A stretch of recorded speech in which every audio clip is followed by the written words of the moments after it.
Did you put a note?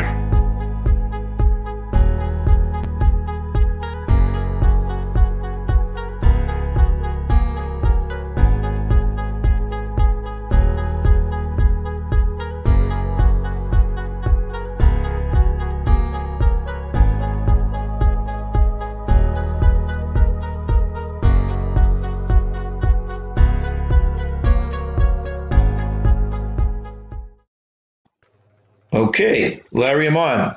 So, guys, the way this came about, I'm John for J&N Travels, and there's Larry from the Club Travelers. Came home from work, found out my wife has to work 4 hours overtime till about 3 in the morning, East Coast time, and it's 1:16 now. So I was bored. So I chat with Larry online, and we decided, what the heck, let's just go up and shoot the shit, right, Larry? Why not? John misses Nancy. No, John. Actually, I was going to watch a movie and something like that. You know, so John, I miss my wife so much. I would be missing her like that. I'm very serious. I can't be without my wife. I love being with my wife. She's my best friend. And that's great. You know, you do stuff together. Traveling, I think, is the biggest thing. We've all gotten into traveling, and that's huge. That's how we fell in love, is through travel down in Mexico. Well, you got married in Mexico. Did you actually meet her in Mexico? No. So what it was is we were living in the same building in Vancouver, and I'm actually working on a video. Actually, I mentioned it in the last video that I shared. But yeah, we met while living in a building in Vancouver, and 3 months later, because I had already made plans to go to my niece's wedding in Mexico, because she was getting married on the beach. So I needed somebody to go along. So I invited my wife and Anna to come along with me, and we go down there, and we had a great time. We had a little mishap, but that's how we learned about each other. Right. And we came back to Vancouver, and I ended up moving into a building behind her, but I could look out my window and look at hers because I was on the 10th floor on the building behind her, and she was on the 7th floor, so we can communicate back and forth and stuff like that. And oh, sorry, I get sidetracked here. You get somebody coming in there. Oh, is he coming in? He's got the time. He's got the time. Go ahead, John. He's got the time. So it can only be one person, right? Yeah, you go ahead, John. Well, no, I'm just 1:18 a.m. and he gave us 16:47. And I'm 10:18. There we go. Yeah, we covered the whole thing. Sean, if you want to come up, the link's in the chat. Here we go. Go ahead, Larry. What were you saying? So, yeah, we came back to Vancouver. I moved into the next building, and then we slowly made plans to get married. And then we decided, hey, you know what? Where we fell in love, let's go back there and get married. So we got married in a Salvation Army church where I was working. I felt that was really important to get pre-married in a church. And a lot of people are doing that. They'll get pre-married, right, and then have a symbolical wedding somewhere else, which is, to me, it was amazing. It was well worth the money and everything that we spent on it. And so, yeah, we got married in Mexico in 2014. And so, yeah, travel is all part of it. That's how we fell in love, right? You know, like looking back, like I actually just learned about the travel, the hiccups, where everybody complains and gets mad and says we'll never go traveling ever again because of the hiccups. Me, it's all part of the, like somebody was on the, like we had like I don't know how many hours it was, like 12-hour delay, and somebody had to be back and go to work. Now, of course, actually I was working at the time, but I had enough vacation time and all that kind of stuff. But even if it were to happen for me, it's okay. Like I can't control things that I cannot control, so there's no sense of, responding. So I take anything that comes at me in travel now, and I can't wait to get back out there.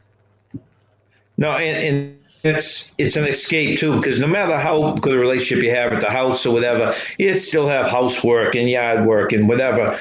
You get away, and it's just focusing on each other and the time you're having, right? Oh, I can't. Whereabouts in was it the Cozumel area you got married? So our resort, which is the Grand Sunset Princess, is maybe 20-minute drive, if that, 15-minute drive from Playa del Carmen, which is in the Mayan Riviera. Okay. Yeah. So that would that be the East Coast or West Coast? What East Coast, right? It's on the East Coast, so it's south of Cancun, and about an hour's drive south of Cancun. Okay. So you flew into Cancun then? Yeah. So you fly into Cancun, you get on the shuttle bus, and it goes and does what we called the milk bottle run. It drops everybody off on each of the resorts going down. Right. And then, ours was at the end, So it took forever. Yeah, it took forever. Well, actually, this is part of it. Our little hiccup. We were cranky and everything. We get arguing when we first met in Mexico. But it was because of all this stuff that happened. We were delayed coming out of Canada. Like we had an 8-hour delay in, after being up at 3 a.m. and all that kind of stuff. That was all part of travel. So basically, in a nutshell, me and Ananda have learned how to travel together, all the things that comes along with it, the tiredness and all those things. And we've since gone down to visit my kids in New Mexico and stuff like that. But yeah, we learned a lot through going down in those things, right? There is a skill. There's definitely a skill. Just even on, I take things for granted now, that we've been together so long, but you think back at the beginning, just what time do you eat and what do you have to eat? I want to go to a show. I want to take a nap, Well, this resort, our flight, we were called to the lobby. Our shuttle was supposed to go to the Cancun airport at 12. We get up to the thing, boom, it sign on there says it was delayed until that night. So our next pickup time was 10 p.m. So you know what? You know how it works. You get up to the lobby at 10 p.m. I got to be good now. Yeah, just don't say anything else bad about the. No, I got to be good now. He's here. G'day, boys. How you doing, Sean? Good, yourselves? Good. Larry, I like your cabin. Thank you. I can't wait to really lay down in that bed. I didn't realize that was a cabin. I thought it was your bedroom for some reason. Oh, wrong way. You got it right. Okay. And you're on your patio, Sean? It's not the same as ours, right? Oh, you're inside, so that's a back. That's a. I thought you were on the patio. He's at work, John. He's always at work. That's all they do is work. They need to come play. Well, this is lunch break. It's actually 16:23. Yeah, so he's almost done work. Mom's probably already gone home from work. No, she's not. Dad at work. I'm still working. Boss is really tough, isn't he? Well, I did start before she did. It's no rest for the wicked. Hi, Mom. There's so many thoughts that popped in my head just before she popped in the camera. So I'll leave you. I'll leave you to your thoughts, John. You look at the replay. It's just so funny to hear this voice. Just keep it clean, you two. Hey, Garrett, you guys familiar with Monarch Moments? Oh, yes. Yeah. Garrett pops up late night a lot of times. Late night. This is early evening. Well, I mean, that's what Larry was trying to tell me. It's what, you say 9 o'clock there, 9:30 there? Yeah, it's only 10:24 here. It's only early. It is funny when you think about it. You've got early evening, very early morning for me, and you're at what time, local time? You're on, what are we today? So you're Tuesday at, Wednesday? He's in 4 o'clock Tuesday already. He's already. Tuesday, we're done and dusted. Yeah. Gonna go home and eat dinner and then have a little play around the house. Yeah, there's nobody on live streams at that time of the night. No. No, I guess I get a semi-feeling, Sean, what you feel like when you're popping up at 4 o'clock in the morning. Yeah. Well, 4 o'clock for you. We just go on at 8 p.m. our time, and it's going to change again in a week. Oh, you have a daylight savings over there or something? Our daylight saving goes out. Thank God for that. I hate it. I can't wait for them to get rid of it. Yeah, I agree. Just Believe it. But now, John likes daylight saving. I don't know if I like it or not. I'm just trying to picture out how that would work going through a calendar year and over and over again. See, we have really difficult issues happening because Queensland does not have daylight saving. So during the winter time, it's on the same time zone as us. Brisbane is the same time zone as us. When we go into daylight saving, then Brisbane itself stays on daylight saving. So stays on regular time. So there are border towns, like the Gold Coast has a border town that's called Twin Towns. And Twin Towns, half of it goes into daylight saving and the other half doesn't. So what they've done is they've created their own time zone that's half an hour each way. Oh, and it's wow, that's weird. You create 15 different time zones. It's stupid. Just get rid of them all and let's all just be happy.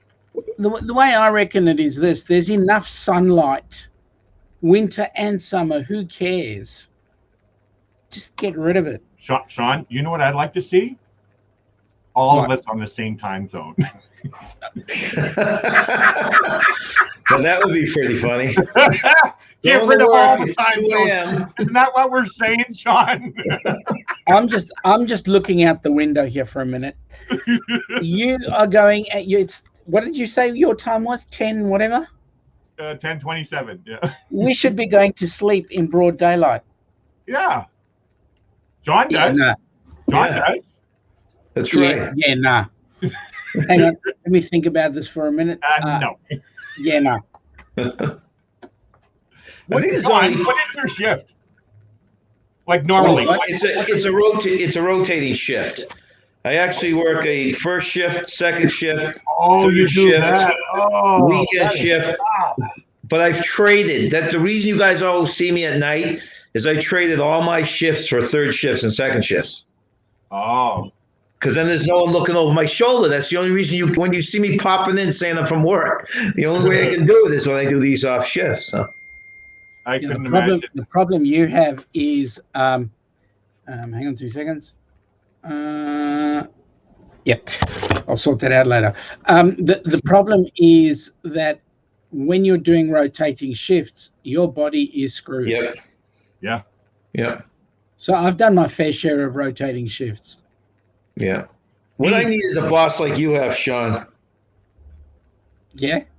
Yeah. No. I agree. I like your boss. No. I'm a basket.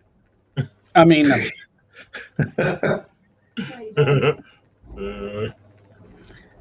you can hear she's saying no. She's still in the room?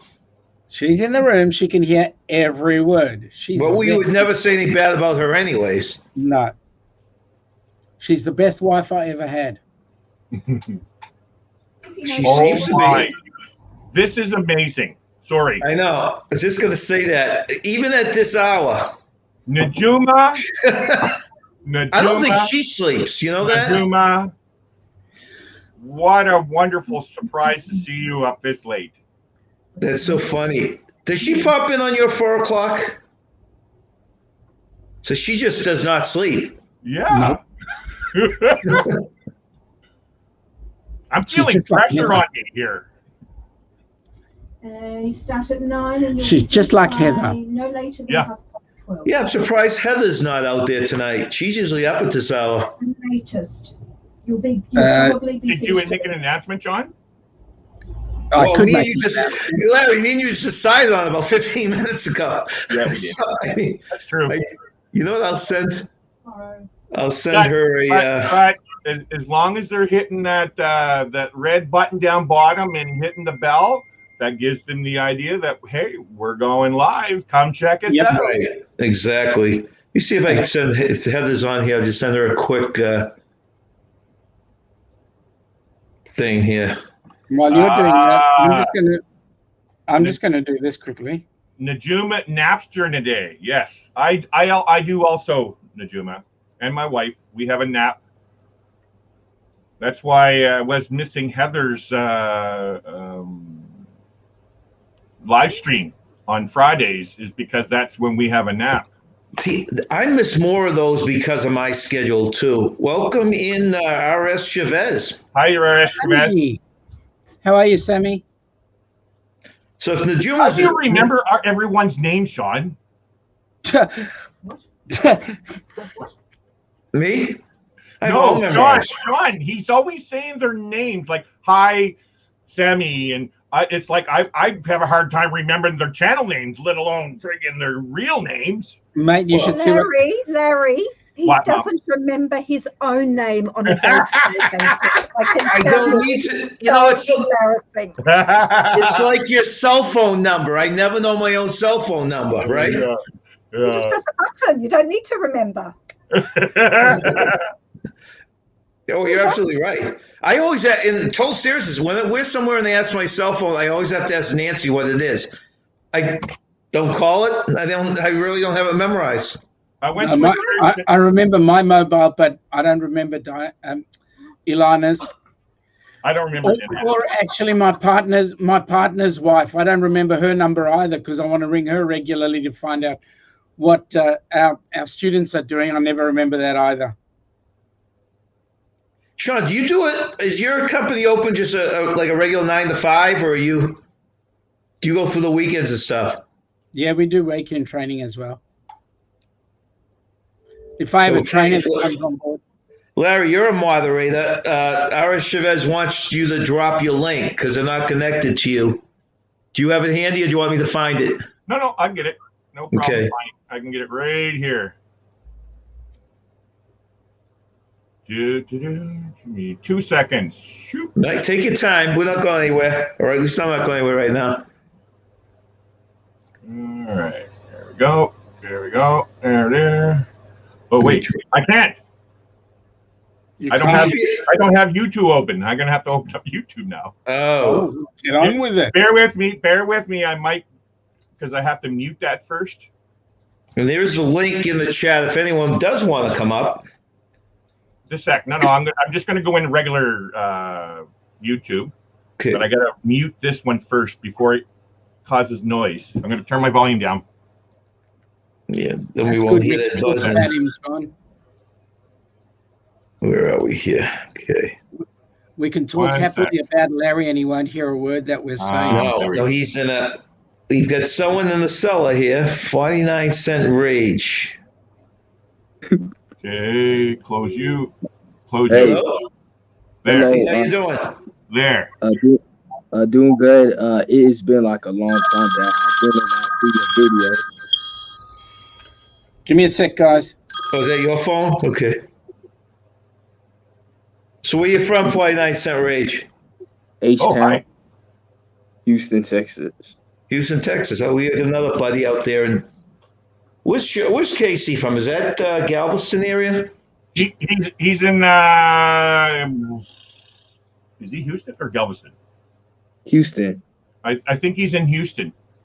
Sean and KC. Houston, yeah. So that's like Houston's what? I mean, Texas a couple hours behind the East Coast. What time is it over there? They're on Central Time, I think. 12:34, midnight. Yeah. Okay, you're only an hour behind us. Son. So what's everyone up to? Nothing too much. It's been like it's been like 2019. I haven't not seen your videos. It's because I was busy on YouTube. Let's see. Just a minute. Okay. Oh, I guess R.S. Chavez has synced up with you. Their name sounded familiar. I was wondering, but hey, you never know. It's always good to make sure you hit the red button and click the bell. I do it for everyone I see. So yeah, same here. You have a channel, Hamilton, right? Yes, I do. On Friday, by the way. What is your channel about, Hamilton? Gaming. Gamer. Yeah. And it goes under this name, I take it, right? 49-cent Rage Hamilton? Yes. Okay. What kind of games? Horror games. Oh, horror games. Yes. I think I played one, but this was from the 90s though. And I can't remember the name of it. I got a guy at work that I didn't even realize he had a channel. I was talking to him the other day, and he's video. He's actually at the point now he's got like 10,000 subscribers, and they give him free games to try him out. Yeah. That's a huge genre, gaming. Yeah, if you get into those kind of things like, reviewing tech and or games or any of that stuff, yeah, then they start throwing things at you. Right. Do you play games on your channel? Is that what you do? And Yes. it's pretty cool. What was I gonna say? The games. Trying to remember the name of the game that he was talking. I want to know it because I want to play it again. Actually, I can't remember. Sorry. With so many, these Friday the 13th. No. It was a very, very popular one. People. Jason. No. All right. They have a movie. There's a movie out for it. oh, the one with the alien. What the heck is that? The aliens. What'd you say? I lost it. Sorry. No, I don't think you've got any. It's like 3 or 4 movies, right? Okay. Yes. Silent Hill? Is it Silent Hill? Maybe. Silent Hill. I think it might have been Silent Hill. No, that's exactly right. Now, I don't normally do horror movies or any of that stuff, but this game, it allowed me to stay interested. I normally do Call of Duty stuff. I'm a Call of Duty guy. Yeah, those look like a lot or of fun. a sim game. I'm actually in the process of getting an Xbox. I want to get an Xbox. I'm normally a PC gamer, but my computer's not strong for PC games anymore. Oh, what's this? You remember, Sir Larry? You heard my... Yes, that's why his name sounded familiar, RS Chavez. He was commenting on one of my videos. Hey, so your games played on laptops or consoles? Mobile. Yeah. Oh, yeah. Mobile. Okay. Oh, mobile. Wow. Do you know what? Must have a good phone. When you create a course, it's a tablet. It's a Galaxy Tab A. Okay. It costs like $146 plus tax. Wow. I have that's powerful enough, huh? Yes. I have a Samsung A70 phone. Or A70 it is 32 gigabytes. Nice. Thanks. Very nice. So do you go on cruises too, Hamilton? Cruise? Like the game? Like the game, The Crew? No. Cruising on cruise ships. Oh, no. No? You're pretty close to the cruise port down there. Galveston. Are you Yeah. That is a port I want to go out of someday. Yeah, same here. I'm actually looking at one for 2023, actually, but it's not in your travel time, John. Although, what is you do fall and what? Well, no, right now it's fall, but I mean, I'll be looking to do probably some winter ones. I won't do the summer. Okay, the spring of the summer. Would you consider January, February, March of 2023? I would consider that, yeah. There's one. Okay, Ananda has never been to Roatan, and she's really wanting to do the sloths. Okay. Yeah, so that goes at and that's actually one of the cheapest Carnival cruises right now, actually. 20. Was it out of Florida? Out of Galveston. Oh, okay. So out of Galveston, it goes to Belize, Roatan, and Cozumel. Okay, so it's the Mexican side. I Yes. like that one actually. The snorkeling's better. Yes. Yes. See, I've never been out to Cozumel, but you have. And I heard Cozumel is the second most popular snorkel place or scuba dive place in the world besides wherever Sean is. Sean, are you a snorkeler? Okay. I'm a snorkeler. I'm a run arounder. I'll do whatever is I get told to do. So you're not afraid of sharks then? No, No, that's why should I be afraid of He's bringing sharks? it to the place of I'll do it. So during this time, John, in Cozumel, that's the season where the bull sharks are in that area. So maybe Sean can go on that cruise too, and we can go swimming with some bull sharks, Sean. Okay, let's see how big the bulls are here, Sean. Yes. Look, shark bites me, I bite it back. If you're going to 2022, you're probably going to be taking a few years before you come back to the U.S. anyway, Sean, right? Well, we'll see how we go. I mean, you guys are going to come down our way, aren't you? I would love to. Definitely, you know I will. Yep, I think that's all good. Well, all we need to do is create a group cruise, and you guys will have to come down. I already showed you. And the Christmas one, Sean, that is quite expensive. Compared, like, you know what I mean? Like, to do a Christmas one, like a regular 7-day cruise, like in another time, I guess. Yeah. That's quite doable, but the Christmas one added on top of the $3,000 airfare that we got to pay to get over there. That's I know you're already dealing with it coming over to our pond. Any excuse will do, right? I mean, the thing you really want to experience is a Southern Hemisphere New Year's Eve. Christmas would be totally different. Obviously, yeah, we want to see that the bridge light up and stuff. Yeah, of course. Yeah, you've taken cruises around. Like when you take a cruise out of Australia, where do you go? What countries or islands are you going to? So cruises here, we go from here to New Zealand.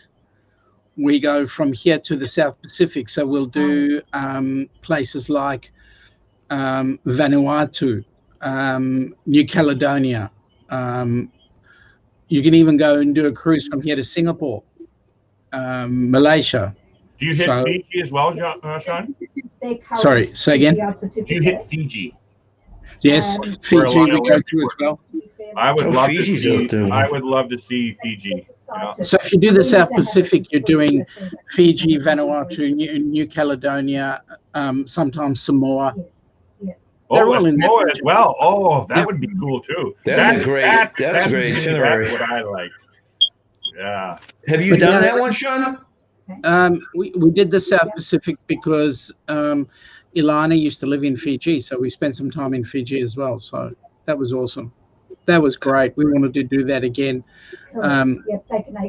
this last Christmas, but because of this Mambo 19, we didn't make it. What's the prices like doing the South Pacific, Sean?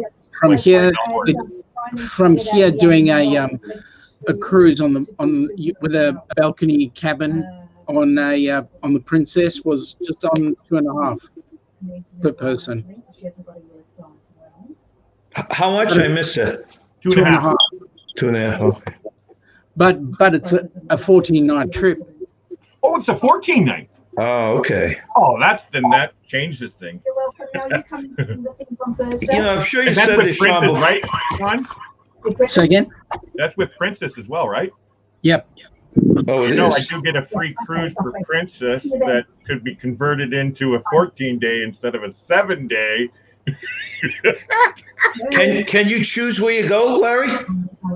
Well, it's not that open. They have a list, like a pool of places that you can use it for.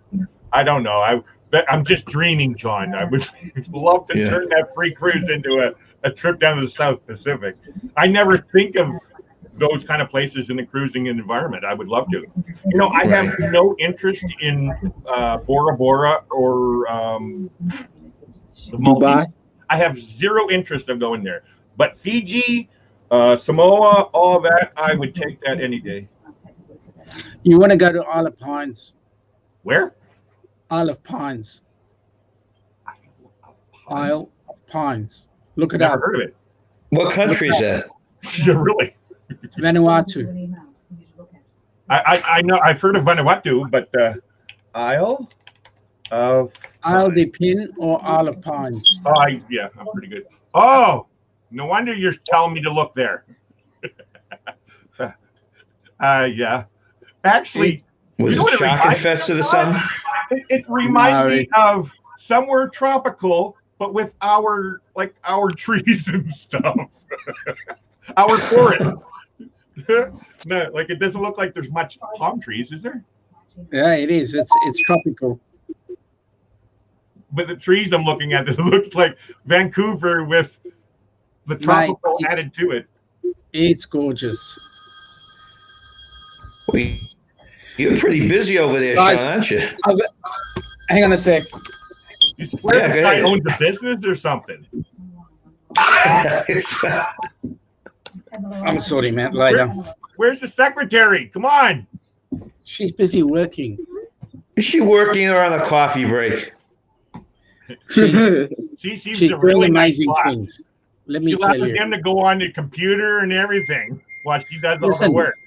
Listen, here's what happens. The phones are dead until I start talking on a live stream. Yeah, I know, you're right. You're absolutely right about that. So the reason why I go on lives is to make the phone ring. Yeah. Getting the business going, yeah. And that's it. Hey, welcome in, Anthony. Oh, Anthony. Wow. G'day, Anthony. Anthony's another one who doesn't sleep. Yeah. Me too. The night drive. I stay up until like 5 a.m. in the morning. Yeah, it seems like it's 3 last night, Sean, by the way. You're right. It seems like when you get on here, Hamilton, you get on late, it's just people awake at all hours. Yeah. Are you doing a Wednesday Tuesday night? Tuesday night for us, Sean? Is that again? So my Wednesday evening, Your I'll Wednesday. be doing one. Yep. But it'll be an hour earlier. So at 1 o'clock again. Yeah. Have you had another round? Oh, back to the regular time then. No, we're not back to the regular time because you guys went into daylight saving, so you got to add an hour. We already added an hour ahead. Yep. So 8 p.m. my time is. Oh, 8 p.m. your time? Here. Yeah, 8, 7, 6, 5 a.m. Oh, you're moving ahead then.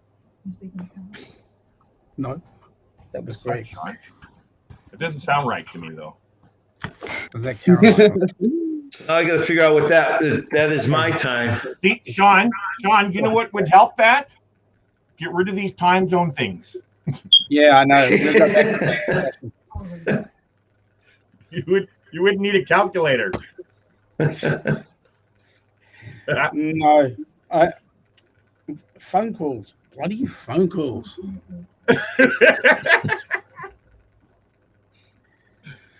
So how's the flooding and all that kind of stuff? Is it flooding? So that's happening in Queensland and New South Wales. Yeah. Is that really bad? Like I don't see anything in the news. So is it really bad? So there's a dam that is so flooded they've been letting out water into the river system. The amount of water they've been letting out is the same amount of water that the Sydney Harbour holds. Wow. Holy that cow. Sounds like what happened in New Orleans when that flood happened. They had to let some of the water go and stuff, and then the levee broke and stuff. Yep. So they've been letting water go, and that's been the daily amount they've been letting out. It's the same amount as the Sydney Harbour holds. Wow. Is it rain? What's causing the flooding? Rain. Just rain. Is this so the are rain? You getting a lot of rain too, or is it where you are? Sorry, John. Say that again. Are you getting a lot of rain where you are also, or? No, we're getting light rain, but it's nothing severe. Yeah. It's all up north, so Yeah. it may be working its way down. We don't know. Prayers for them, man. Thank you. Yeah. Yeah, I saw your thing earlier. Yep. The New South Wales and Queensland state emergency services have been activated, so they're busy saving pets and trying to keep houses out of flooding and all sorts of stuff. I sent you an update of Moodle. See, all my life I lived in places never think of natural disasters. Yeah. There was one thing that happened. I don't know if you remember this in 1976, John. There was what they called the groundhog gale. It went up the eastern seaboard. Didn't know about it. No, John. All done, bar 2. It would have hit New Hampshire. It would have, because it was almost like a hurricane. Really? I don't remember that name. Yeah, it was called the groundhog gale. I've never heard that name. That's interesting. That was the only natural disaster. But now I'm living here. I guess I'm prone to earthquakes, and I guess there's an earthquake almost every single day here, but I don't feel them. Never feel them at all. But forest fires, that's the danger that we have here. And I'm right at the forest edge. And so I'm worried. Our biggest secret at that time. Say again? It's in California? Yeah, just like California. So I'm up in British Columbia, Canada. Oh. Actually, California gets it way worse than what we get. But we do get forest fires here. Like there was one that lasted a year. It took them a year to put it out. But, Hamilton, if you talk about a mixed bag here, you got the guy to your left is from Australia, the guy diagonally up is from Canada, and I'm from New Hampshire. So quite a mix. You're from Texas. Yeah. So one of the things that you may have remembered in '75 was a cyclone called Cyclone Tracy. That sounds familiar. Yeah, although I was only 5, it sounds familiar. It wiped out the city of Darwin. Wow. Yeah, but you guys are you're in crazy paths of stuff, natural disasters. Yeah, we get our fires and our bushfires and occasionally our floods. And don't do that. I was really sad with those forest fires, Sean. That really this was a bad number run on me mentally. Yeah, this was a bad run. Yeah. But then we also had nearly 10 years of drought. Yeah. Yes. Yeah. I seen a picture of a koala today, and it had a smile on its face. It was so cute. Was that when he looked at you? Open plan. Sean. Here, Larry, there's your groundhog gale there. Look in the chat. Yeah, there it is there, yeah. I never heard of that. It was done on Groundhog Day, yeah. We had a blizzard of 78, which I remember that quite well. Oh, yeah. Anything on the eastern seaboard, we get a lot of snow. But that was back in the 70s when we used to get huge amounts of snow. But now I've left. I came out here in 2005 and starting to get snow again. Following you, Larry. No, I don't get snow here where I'm at. I'm lucky to get 1 or 2 days of snow here where I live. Yeah, but you get minus 3 million degrees. No, John gets minus 3 billion degrees. I might get minus 3 million. Okay. Yeah, you're actually not as cold over there, right? What's that, John? You're actually not as cold over there, right? Your winters. On average, our average temperature during the winter is 37-ish, 35, 32-ish in those areas. Okay. Oh. And then maybe once or twice a year we'll get a little bit of snow. Like I think it was 3 years ago, we had a really dumping of snow where you had to have a 4x4 to get around and stuff. Wow. How do you spell that word? Well, I can do it. I can do that anyway. What? 4x4? You know what you do, John? You look on your phone. That will tell you how to spell that. Google. Go ahead. Go into Google and say, Go ahead. Listen, but Dr. Google doesn't get everything right. True. Hey, Google. Doesn't even work at all. Hold on. I try. Google. It works. It works. Oh, yours is working. Oh. Yeah. See, I got the I Amazon could never use knockoff. What's that, John? I got the Amazon knockoff. I don't have Oh, Google you here. no, there's no way. I'm not hooking my house up to anything smart. John or Sean already made the point. Yeah, it doesn't always work. I'm going to shut up. You are not connected, are you, Sean? I'm always connected. Oh yeah, iPhone. on your Apple product. There we go. Yeah. No, PC, Android, all the way. No, the one that I have the problems with is the PC. Oh. You know what? Maybe it's the user, not the PC.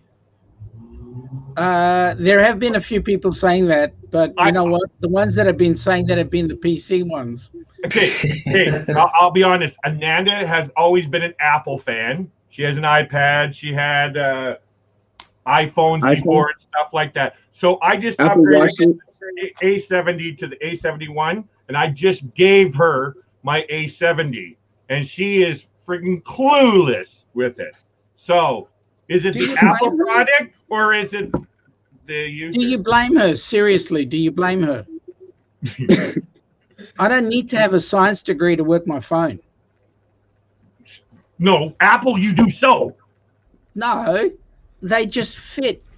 They just work. You need a rocket science degree to get into that thing. No. They just work. Well, they better if they got to friggin' pay that amount of money. And that's what you pay for, the service, which is more than I can say for your bloody PC. You know, Sean, I can go on for days about this Apple PC thing here. You know what, Larry? I could go on for days too, but I really like the cabin behind you, mate. Yes. You can't wait. Yeah. Now that's an inside cabin, right? That's an inside cabin. Because that's what we got on the cruise. Our first cruise in January is 7438. Very last one on the left side of the ship. I don't know if you guys know starboard or port. Of course. On the port side of the ship. Very last one. Very last room. 7438 inside. But I'm curious. I think, John, you would be more of this. Do you think they will switch me from interior to the balcony? I think they're going to be doing that with a lot of people. I really do. I think no one's announcing that yet, but I think what you're going to get is a half full ship, and they're going to move everyone to the outside. That's what I think. We have even as late as your cruise, Sean. I think they're going to probably offer a lot of upgrades for free. Oh, yeah, and I don't see that as being a problem, to be honest. 312 days, 9 hours, 0 minutes, and 53 seconds. But who's counting? Who's counting? Yeah. Yeah, I was curious about that. And did they say anything about? Because I can't find any information about them dropping the 8 days down to 7. I haven't found anything. They're not going to do that. Why? Who told you they're going to do that? Well, the CDC says no more, no cruises longer than 7 days. No, that's only to November of this year. No, I knew that. I know that, and I'm kind of, but you still got to be prepared and all that kind of thing, right? Larry, Stop swearing. Those 3 letters. Stop swearing. They haven't got a clue. They do not have a clue. Did you see the interview today with the director of the CDC? Yeah. Oh, there's a lot of angry people out there at her. Yeah. Especially somebody from Alaska. Right. Was it a congresswoman or something from Alaska? Yeah, she was Congresswoman, yeah. trying to get, like, this is my issue, and I'm not getting into politics, but that's my issue with politicians. They deflect and they don't give you the answer. It's quite clearly you're asking a certain thing, but they will not give you that answer what you are looking for. They'll give you another answer. Yeah. Yeah, I mean, well, we've got similar issues here, and it's interesting to see the way other parties try to create issues as well to deflect every situation. All about deflection. Yeah, let's kick them out of Parliament. Let's find a way that we can. Oh, let's bring this up. Very soon some scandal, some kind of scandal. Yeah. No, it's absolutely true, though. But I think it's happening soon. I can really, really feel it. I can feel cruising starting, even though I'm not even going by what you're seeing. What's that? I was wondering how long the cruise lines could go on without trying to find some other way. Yeah. And now they figured it out. Yep. So now the pressure is on CDC and like what's his name? Ship Life? Is it Ship Life? Yeah. Yeah, Ship Life. He was saying, they were basically caught with their pants down. So now the pressure's on them. They got to do something. Absolutely. See, Larry, I'll disagree with you there in the sense that I think what they're probably going to do is just agitate the CDC more. There's no way they can carry on a successful business by running from these other countries. So, at some point. The point I'm trying to make, though, John, is that you have the whole globe, right, vaccinating people. So you also have a part of society that's saying, "Oh, hey, we can go out and live life normal now." So that's going to put a lot of pressure on the CDC to change that. And so when you have these companies that are slowly thinking about moving somewhere now, like there's no really saying that the whole company will go to all these different places, but it still puts pressure on them. I think both the CDC and the cruise lines are playing the game. I agree. And I've been saying this for 6 months. They're just waiting they're all stalling, waiting for the vaccine, and that was their initial plan when 6 months ago. That's what I see going on everywhere. Everybody's stalling. Everybody's stalling. You've got the same issue as well. The cruise lines have no intention of putting the money into those protocols and those test cruises that they said they're willing to do, and CDC I don't think was going to let them. So. Have you been watching Morgan with the unofficial? Why do I keep brain freezing his channel name? Anyway, he's shown a lot of. It's actually kind of inspiring me, and that's what's keeping me positive about all this. Just seeing that, so it's showing that it is possible. But wait a minute, Larry. Ships are coming out of Singapore. No, I know. They're all over. Ships are being moved to Israel. Mm-hmm. Ships are being Israel? moved. Germany. There's a ship coming out of Haifa. The Odyssey of the Seas. There's Mein Schiff has been running. Costa have been doing things. Costa's actually just starting up 2 more. I just read today. Yep. AIDA's been putting all their ships out. Mm-hmm. So, and it's all Europe that's busy doing the cruising. So the US it's got to pull finger out. Well, I think it's more political, and it's almost like what you're saying, John. Like there's a game being played there, because obviously if Europe and all over the air, all overseas is all doing it safely and very minimal damage, if you can say it that way, they can do it. The difference between us and the rest of the world, or the CDC, I should say, is that we have closed all travel out of Australia.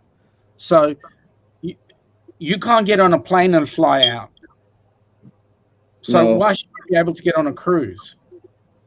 Makes sense, right?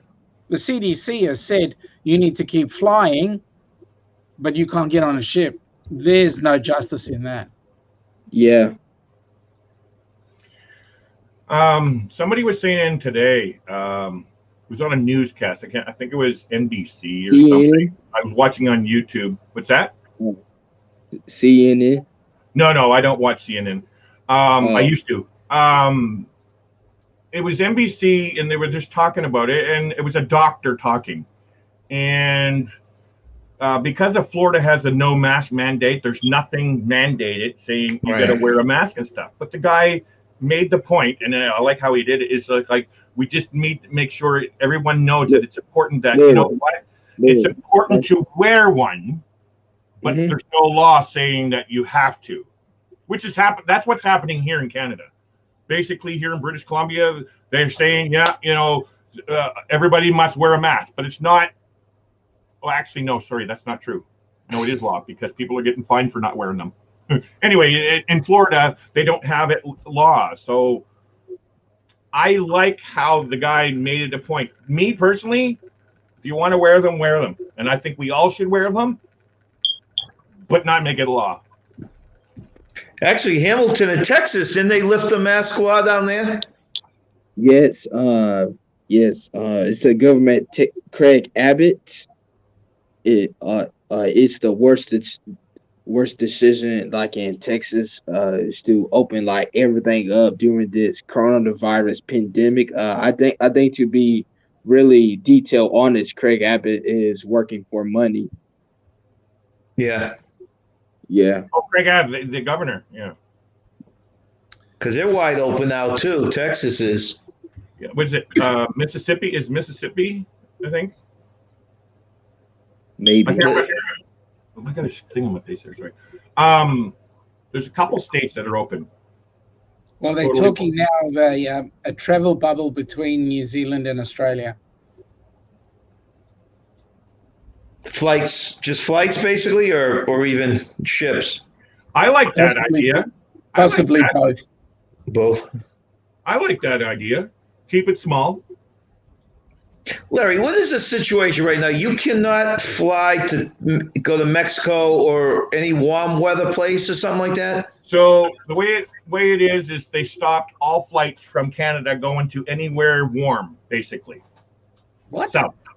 Yeah, that's that's what they called it. We've always been allowed to fly into America, get onto another flight, and then go down. There's nothing stopping me going to Pennsylvania and getting on another plane going down to Mexico. But you got to go through all that rigmarole, getting tested and all that kind of stuff, and then you got to come back to Canada and spend another test. You have to make sure you have that negative test before you come back. Then you got to spend 3 days at your own expense at $2,000 at a quarantine facility. Get another test in Canada. If you're found negative, you get to go home for the rest of that up to 2 weeks, or go to a government facility, which is going to have to pay out of your pocket. Now, wait a minute, Larry. Can you tell me which idiot made the decision that you can't fly to a warmer place? It was airlines, the Canadian government, the federal government. Okay. Which idiot made that choice? Was it Trudeau or was it the transportation minister? Oh, in that sense, I think it's a conglomeration, I guess. Oh, Cabinet? really? Okay. Huh? The cabinet? Yeah, I would say that. I just know it came from the prime minister's office, but it's not just his. We're in the same kind of a government, Sean. Yeah. Australia. I have no problem with calling certain politicians idiots. Oh, I have no problem either. Yeah, we have an idiot for a friggin' health officer here in British Columbia, and I say it to her all the time. She's got a book out for sale because she's profiting off of this thing. I'm just having fun. But he digresses. Yeah, I digress. Always. Like I say, with us, you can fly internally, but you cannot, and you can take your trains internally, but you cannot leave the borders. Yeah. So, borders from state to state. Border Australia too. I can trip around between New South Wales and Victoria or Western Australia, right? So all the states within Australia, we can trip around. Oh, that makes sense. hang on a second. You see, the reason why they're trying to create the bubble now, if there's any Kiwis listening in, some are going to get upset. The reason why they're going to create this bubble is because New Zealand is Australia's 7th state. No, shut up, Sean. You're going to get into trouble. Sean, you're going to stir the bee's nest there. Yeah, you got some friends over there, Sean. Sean, that's almost like Canada and the U.S. there. You know, sometimes the bee's nest is a little stirred there, so be careful. Yeah, that's right. That's right. Goodness me. Darian, don't you sleep either? Darian doesn't sleep. Wow. Oh. Oh, did you see the video earlier about him in the hotel room talking about the spaghetti eyes? No, I didn't see that, but I saw the one where he had Kenny from Fordman. At the restaurant, where they were at the restaurant. When they were actually hiking. Oh, that one. That was inspirational. I'll tell you, I felt a tear come to the eye in that, Sean. I even told Darian that. That was unbelievable. He made it was a half-mile trek to the falls. Wow. Oh. Amazingly, I was just talking to Ananda. I did some studying today about how to create stories with videos. Yep. And one of the things I haven't really been paying attention to is the beginning, the peak, and then the drop, basically. And so there's this hike that I want to go on, and I tried to convince her to allow me to do it, but she says no because I'm going to hurt myself. But it's a hike that I want to record going up a mountain, but it's only a stairs. It's only a small little. She who must be obeyed needs to be listened to. I didn't hear you. What's that? She who must be obeyed must be listened to. Happy life, happy life. Is that walk near you, Larry? Yeah, it's like a 10-minute drive from my house, and I actually already have video and photos of me up on this mountain before, but that was a long time ago. I haven't been up there in a while, and I was going to actually think about doing it today, but it was perfect. But she said you're going to hurt yourself. Well, she's probably right if you haven't been doing anything, building up to it type of thing. Yeah, that's the thing. So I'm going to build up, and now that you're telling me he's doing that, that's what do you call it? Larry, you want to actually watch that video. It was really inspirational. What? Okay, I'm going to have to watch. So Kenneth, you want to hike that? That's inspirational. So I'm going to look at that. That'll help me. That'll give me. Yeah. Sean, Hamilton's curious what you're talking about. Can you explain that video to him? So on the channel Magnificent Germany with Darian, there was a bunch of YouTubers that did a meetup in Helen, Georgia, and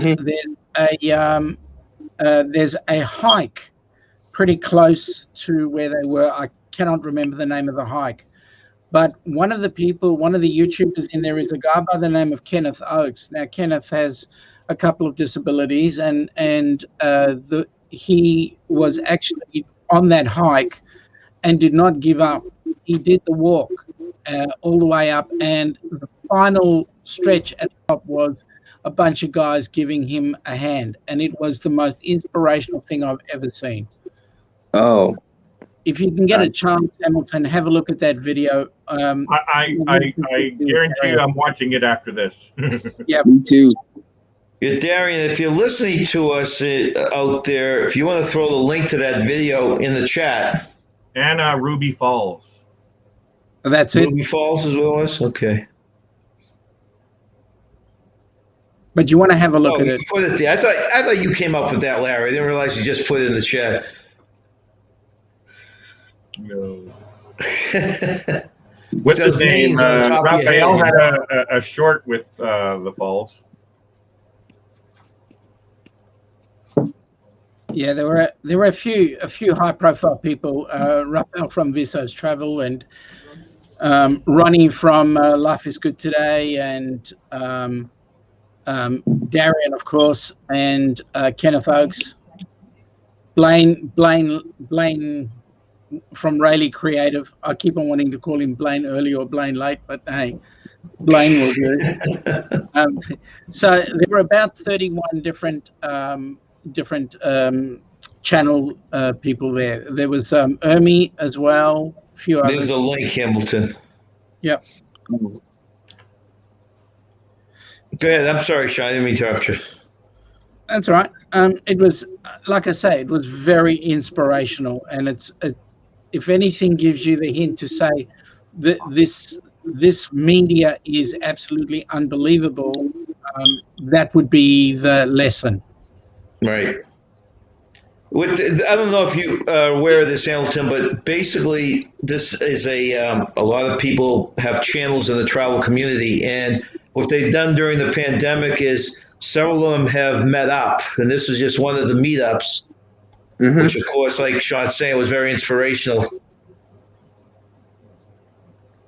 Actually, I wanted to ask Darian, does he follow the unofficial travel channel, Morgan? I was wondering, because I was actually watching Morgan's live the other day, and I was going to ask him if he followed Darian, because I thought that would be. I heard Morgan mention your name. Sorry? I heard Morgan mention your name.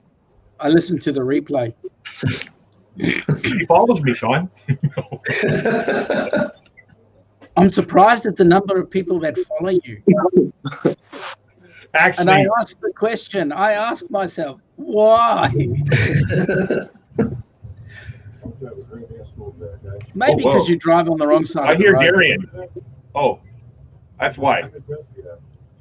Why is that playing? Oh, I put it on pause. Oh, it's you. Sorry about that. I clicked on the link and I was going to watch it after this, and I swear I pressed pause, but it played. So there you go, Darian. I'm going to check it out. You know what? The thing is, whenever you look at that picture of Darian, though, it's with that ice. Spaghetti ice. Spaghetti ice, yeah. Well, the video that I saw today with him in a hotel room, that's Oh, there he goes. You got it there, Hamilton. I hear. Yeah, I am watching it right now. Darian says, I have not heard of him, but would love to check out the I'm going to share his channel link. Is that, is he German related? Is that what it is? His travels? He's actually American, but lives in Hamburg, Germany. Oh, okay. So he's kind of the flip-flop of Darian. Yes. Yes. Kind of. Maybe it's doppelganger or whatever you call that. Kinda. Yeah. The thing about Morgan is he's doing a lot of what we would all love to do, which is cruising. And he's doing it, and he's German. He speaks German. He lives in Hamburg. He, to all intents and purposes, is German. He was born as a German American, and his things are very, very interesting. You should actually watch it. It's called. Let me think about it. I got the link coming, Sean. Yeah. The official, non-official cruise. Unofficial travel guide. Travel guide, that's it. Sorry, Sean. You are correct, Larry. Well, at least we got it right. Well, I'm trying to share the link, but the internet's slow by me doing it this way. 1 sec. It's almost there. Paste. You maybe you're typing it letter by letter? Yeah. So, there we go. There's the link. I am watching the video right now. Nice. I'm going to have to watch it after this. I wanted to say about Morgan. Watching his videos with the Mind Shift, because I've been watching him since Christmas. That's when he was first on the Mind Shift and stuff. And it just gave me the inspiration to say, you know what, it's possible that we can start back up over here. And it's just watching it. And I'm not necessarily thinking, okay, this is what it's going to be like over in America. But it just gave you that idea of like, you know what, look, they can still get a cruise going. We can still do it, you know? Right. Absolutely. Gentlemen, I need to do some stuff, so I need He's to got to go head home out. and cook dinner. It's his turn. No, well, I've got to finish off a bit of work that I should be doing before I get hit over the head. So thank you for having me up. If you're still going by the time I get home and do whatever I need to do, I will pop back in if that's all right with you. So you're not in your home right now? I thought it was a room in your home that you did this. Oh, okay. Wishful thinking. This is my office. Oh, okay. Sean, I'm going to try to catch you tomorrow night because last night I was up a 3 a.m., so I'm going to try. Thanks for joining us, Sean. No worries. Good seeing you, Sean. Have a great night. Or great day. Nice Oh, yeah, great night. Hamilton. Yeah.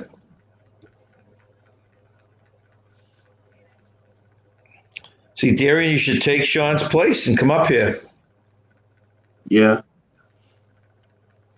So do you watch Morgan as well, John, or no? No, I never have. Never. I probably check it. Well, see, unfortunately, you can't click on links on the chat, can you? Unless you're in YouTube, right? You copy you highlight them, copy them. Like you highlight the link and right click on it, and you can say it shows you how to go to the link, right? Yeah, but you can't do it from StreamYard. I'm doing it right now.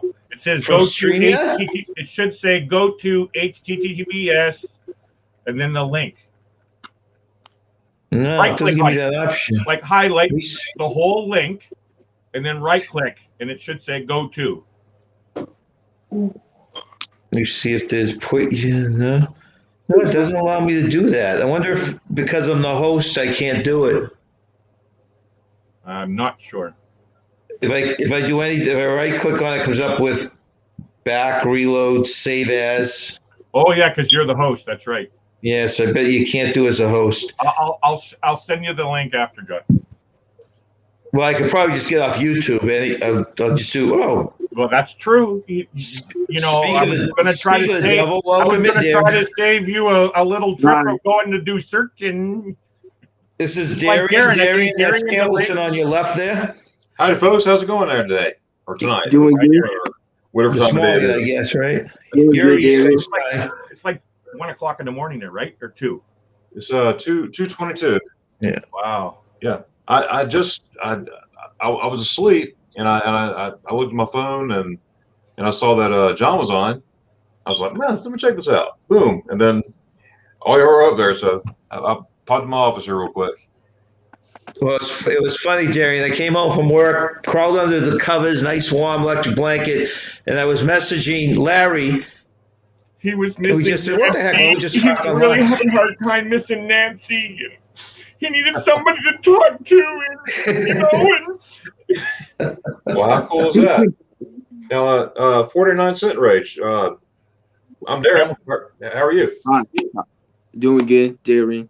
Cool. Hamilton's in Texas, Jerry. Texas. All right. We're at Texas. Houston. Houston. All right. I was in Dallas 3 weeks ago.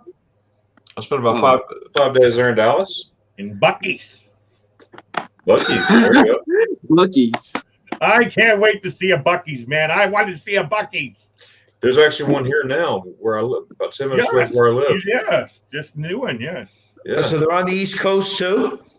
Right. Yeah, they're popping up everywhere now, even down St. Augustine, Florida, and all that. Are they all the same, Darian? Like, basically, they sell basically the same kind of thing There's in just something now, the middle where you order your food and. I only been to 2. One out there in Texas, and then one 10 minutes from the house. I go there a lot. So the brisket sandwiches. Oh man. Oh, don't. That's one thing I wanted to try. You don't get much brisket here. There's not many places, and Ananda doesn't like brisket. And I'm not going to buy, a $50 piece of meat just to eat for me and smoke it and everything. So it's like, I love brisket. Oh, me too. They got the pool, they got the slice. Oh. Yeah. Same with this Hamilton. He's in Texas. He probably gets brisket all the time. Yeah, I can imagine. True. Wow. Yeah. So how's everyone doing? Anything barbecue, I love. That would be a great place. Doing good. Awesome. I want some of those. What are they called? Beaver nuggets? They look good. Yeah. Is it beaver It's just nuggets? caramel corn, right? Yep. Remember what's it? Cracker Jacks? Cracker Yeah. Jack? Yep, yep. It's just like that, but without the prize. Yeah, but they're bigger though. So they They're look like bigger and a puffier. bigger So, bite to them that sounds really yummy to me. Ryan, So Darian, how long did people hang out down there? You just went from your home, right? You were close by. from Helen, Yeah. right? I'm 3 hours and 1 minute from my house to 3 the hours. hotel. 3 hours exactly. And some people got there Thursday. I didn't get there till Friday. I got there Friday morning about 10:30. I did my morning live, my morning coffee with Darren on Friday mornings. As I was driving, Blaine was with me, and people stayed until Sunday. And but people flew in from Oklahoma, Maine. Really? Who came in from Maine? Massachusetts. Who came in from Maine to Massachusetts? Massachusetts was Ryan. Ryan, he doesn't have a YouTube channel, but Yeah, I met him on Walter's World. unknown people that I saw there because I got to see your live, the replay of your live and stuff. There's Cool. a few I didn't know who they were. Yeah, there were several supporters there. You know, they don't have a YouTube channel, but they were like, "Hey, let's go meet up." So that was awesome. We had 31 people show up. Yeah. 31. But that's counting kids too. You know, but we had 31 in our party. And what type of stuff? I saw the zip line. What type of stuff did you do in the falls? Right. Now, I wish I could do a zip line, but I have a bad back. Oh, man. Yeah. In my mind, I was doing it. But, what's their name? Shauna, Six Traveling Shorts, and Yeah. Jonathan. Oh, Shauna. They did it. And I don't know if you've seen it or not, but Shauna, she ran to a tree. She was flying and boom. Wow. Holy cow. And we had a good time. Some people rode the roller coaster, the Alpine coaster. Yes, those are great. Yeah. They had that, and my son came with me too. He didn't know he was coming. Yeah, if you see those that haven't seen it yet, I'm taking my son to school, and what happened? Mama packed the bag up there, and so I act like Blaine was with me, and Blaine was filming, and I was dropped off at school, and I said, "Hey, you go to Helen, Georgia? Are you serious? Are you serious?" Yeah. He goes, "No, Dad, I have to go to school." I was like, "Oh, okay. Are you serious?" "Yes, let's go." He's like, "Well, let's go to Helen." And that was really cool. But it was really cool meeting all those people. Ms. Ermy was there. And different supporters. Charlotte from Tennessee and her husband. Tommy Dawson and his wife was there. Of course, Raphael Vizzo was there. Ronnie, not Ronnie Dub, but Ronnie. Yeah, Ron. Well, Ronnie. Life is good. Woo Crew. Ronnie was there, and he was there. Oh, something else. Who else? Oh my goodness, we had other channels show up too. Bone Daddy showed up, and I wasn't subscribed to him, but we met and everything, and I checked out a couple of videos. I ended up subscribing to him because I was like, man, this guy's funny, and so we met that way. That was pretty cool. But it was a good time. And Kenneth, let me tell you something. Kenneth is an inspiration, just like you were saying. I mean, I was paralyzed. All set to go. So I never walk again. Okay. But I'm walking. You know what I mean? Kenneth was born with cerebral palsy, and he gets around, but not like me. You know what I mean? And he wanted to go up that mountain, up to Anarubi Falls.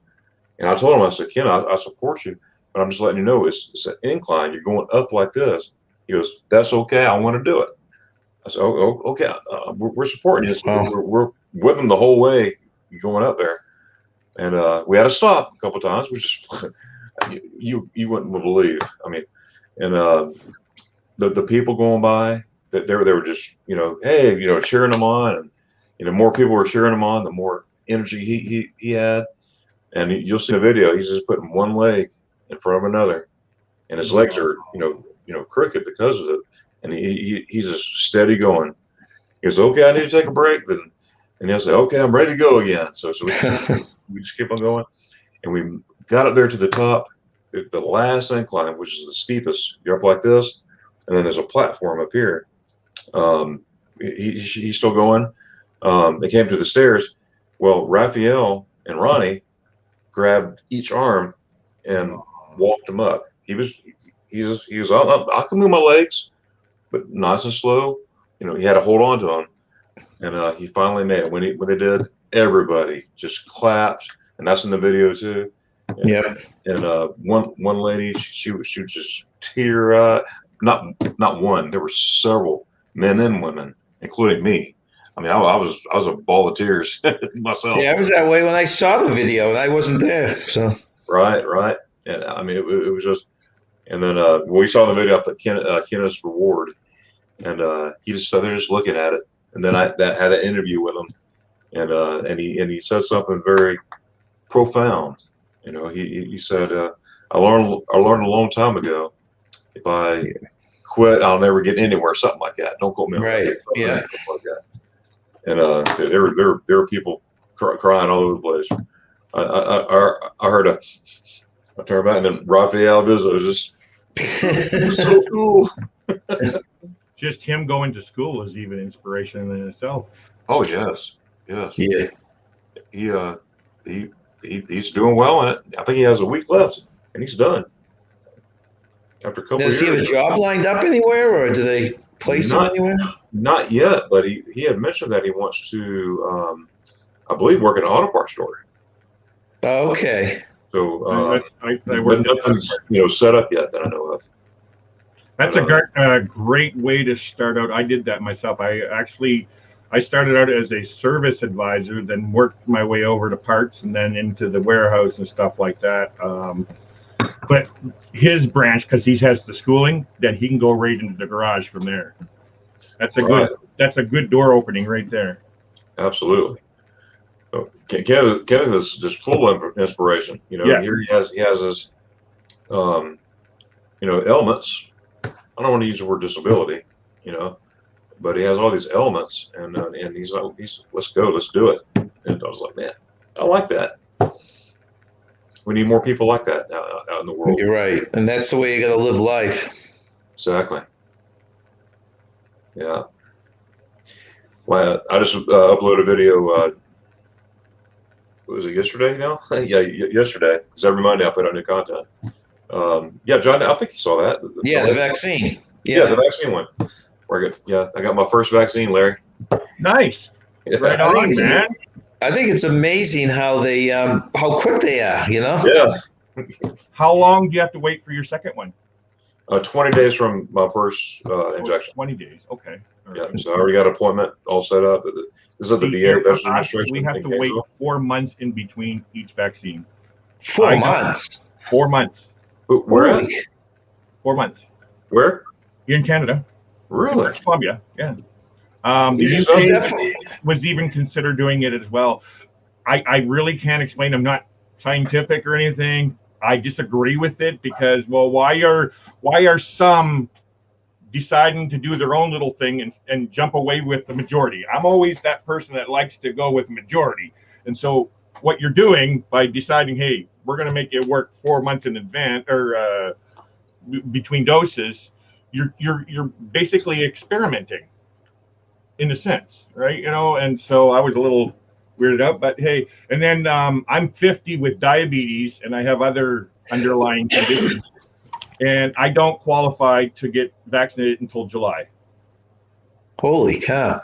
Is it a different type of vaccine up there? You said you had 5 of them, right? 5 of them. And we've and got we don't get 3. to pick and choose which one we want. Wow. I had the Pfizer. Pfizer, yeah, the same Pfizer, one. That's the one I want, actually, because it was the first one. It's everybody's talked about it, and yeah, but it is what it is. I'm willing to get anything I need to get to get to That's Germany. right. And I'm the same way. As soon as it's available, sign me up. I'm there. I want to go on a cruise. If I have to. Well, well, you're doing it. What you're doing to get into Germany, right? That's your goal right now, correct? Absolutely, yeah. Because now it's the 23rd. It's been now. I normally go to Germany at least twice, sometimes three times a year, and then now it's been 17 months, 23 days. Oh, hang on. And who's counting now? 4 hours and actually 18 minutes since I've been to Germany. You and Larry must share the same timer. Yeah. When's your group trip over there? September. We leave the 15th Of this year. this year. And Right. he's got quite a few people going too. Yeah, we had 9, but we had two cancel. Unfortunately, they and the only reason they canceled, he got a new job, and they're not letting him off yet. So Right. but however, he said if if a certain, I think 2 people change their plans, they'll be able to flip flop. So Yeah. so and he knows if it's already taken, it's taken. But he was like, oh, well, I got a new promotion, but what do I do? Yeah. Is your What whole was that family girl- go, Darian? Not all the time. It gets expensive, taking everybody. Right. Mainly the flights, but in December I am taking my family. So of the same year for all the Christmas markets and all that. So I'm taking my wife, my kids, and another friend of mine and her daughter. They'll be going with us. So we're going to all the Christmas markets all through Germany, including Nice. Schweinfurt, where I was stationed. That sign back there. Yep. And Schweinfurt. yep. And then Nuremberg. That's where the first ever Christmas market was made. So it's in Nuremberg. Oh, yeah. I don't know if you remember. I told you about a gentleman I know. He goes there every year. He's a senior. And Yeah, he I goes remember there that. all the time. And he raved about Nuremberg. You got to go to Nuremberg. And he says that's his what do you call him? Like a hub. He stays at this chain hotel that he swears by. He will never stay in anything else. And got to go to Nuremberg, get the train. He gets the pass, and he does all these trips everywhere. That's the way to do it. Nuremberg. That's what it was. Yeah, I love the city of Nuremberg.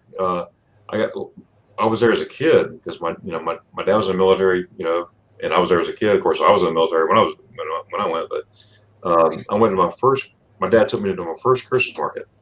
It was a Saturday. We lived in Gießen, about an hour away, maybe not even that. And my mom had to work that Saturday. She worked at the PX military store there, and so my dad's like, "Well, I'm gonna take Darren. We're gonna go to the Christmas market." So we took a train. And I remember this. I had to be 8 years old, and get off the train, walk downtown. Dad knew exactly where to go because he was there as a single man too years ago, and but he all the smells, the ginger, all the gingerbread, all the sausages and meat. I mean, you just walk through this meat smell. You're just like, oh, the food everywhere. Oh, it was great. The gingerbread, like the hearts made out of ginger. It was just beautiful. All the ambiance of Christmas, everything decorated, all the old medieval buildings decorated. Wow. And that was in the 70s. And I went back again in 88. Yeah, 88 to Nuremberg for the Christmas market, and it brought back memories. It was 10 years time, or no, 11 years time. Something like that. Yeah, 10 years time. But yeah, time flies. How far away from the Sound of Music, that place where the Sound of Music was filmed? Garmisch. Is it Garmisch? Is that what it was called? Okay. Yeah, well, see, parts of it were there. There were some scenes in Garmisch. See, Garmisch right, in Austria is like a border town, and so some of the scenes were in Garmisch. The majority of the scenes was just right across the border in Austria. Austria, that's right. Yeah. Yeah. So it's not far, right? Like no, not at all. So, could you take like a train over to be there? It'd be a dream to visit Austria because. Oh, absolutely. One of the things I want to see over there. And then The Sound of Music. That was my all-time favorite movie ever created. And so the hills are alive. Hills are alive. So yeah, that would I actually looked up and did some research on that area and stuff. But from where you're going, because I'm making things happen here and waiting for these doors to open up, Darian. So don't think I'm not interested in going to Germany, because I am. That's right, man. I'll love to take you. John and Nancy too. It's you can jump on that train, get out there, spend a day or two in Austria, and then come back or whatever. Like I just want to see that's. See, I love taking the trains. I do, and I usually split it up because I like the cars too. Automatic, you get things quicker. But I got a couple days. I got to do the train, because I love I just love just being on the train, and everything's so efficient. Yeah, it's easier. It's a smaller country and everything. Ours is so big. Yeah, it's really cool. So I do both. Like when the group, but we have you have an itinerary though. Yes, we have an itinerary all set up. All the hotels are done, all that stuff. But we have a van rented. So I'm driving. I'm doing all the driving. I asked everybody. I say, hey, would anybody like to drive? I don't want to hog the drive. So your tours are open. Yeah. Meaning, hey, Darian, hey, let's go check this out, Darian. Yeah, let's do it. Yeah, I like those kind of trips. Yeah, I like freestyle.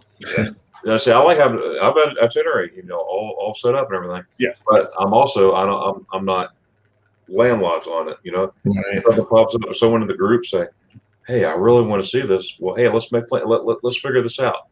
Yeah. I'll get a group. As a group, you work together. Hey, and I'll let everybody know ahead of time. They already know.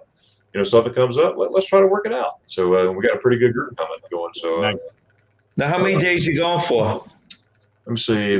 The normal trip is from the 15th through the 27th, but I'm staying till the 30th. So everyone's going to split up on the 27th. And the last couple of days, I'm just going to hop on a train and just go. No hotel set. Just get on a train and just go for a couple of days and get back to the airport. And with the group, how much ground are you covering? Well, we're going to Schweinfurt. We're flying into Frankfurt. We're go to Schweinfurt. That's where I was stationed. That's where I lived for 2 years. Hence Schweinfurt. What? Sorry, I just wanted to ask. What service were you in? U.S. Army. Army. Okay. Yeah, I did a field artillery. Nice. Okay. I fell off. That's what I fell off with the artillery piece. 14 feet. How you messed up your back. Gotcha. Oh, that what happened? Jeez. Right, and the artillery that I was on, most people think of towed. Towed. You hook it on the back of a truck. Yes, that is artillery. But I was on the what you call the big gun. It's a self-propelled. Looks like a tank, but it's a big howitzer, big 155, 109, and that's why. I know what a howitzer is. Yeah. It looks like you would think it's a tank, but it's artillery. And the difference is tanks you can move and shoot. Artillery, you got to stop, plow on the ground because it's so big, and then fire. What would be that purpose over a tank? I know what a howitzer is. Yeah, well, a tank you can move and shoot. You can go 40 miles an hour and precision target and get it. Artillery, you got to stop, set up coordinates, boom. It's a bigger round.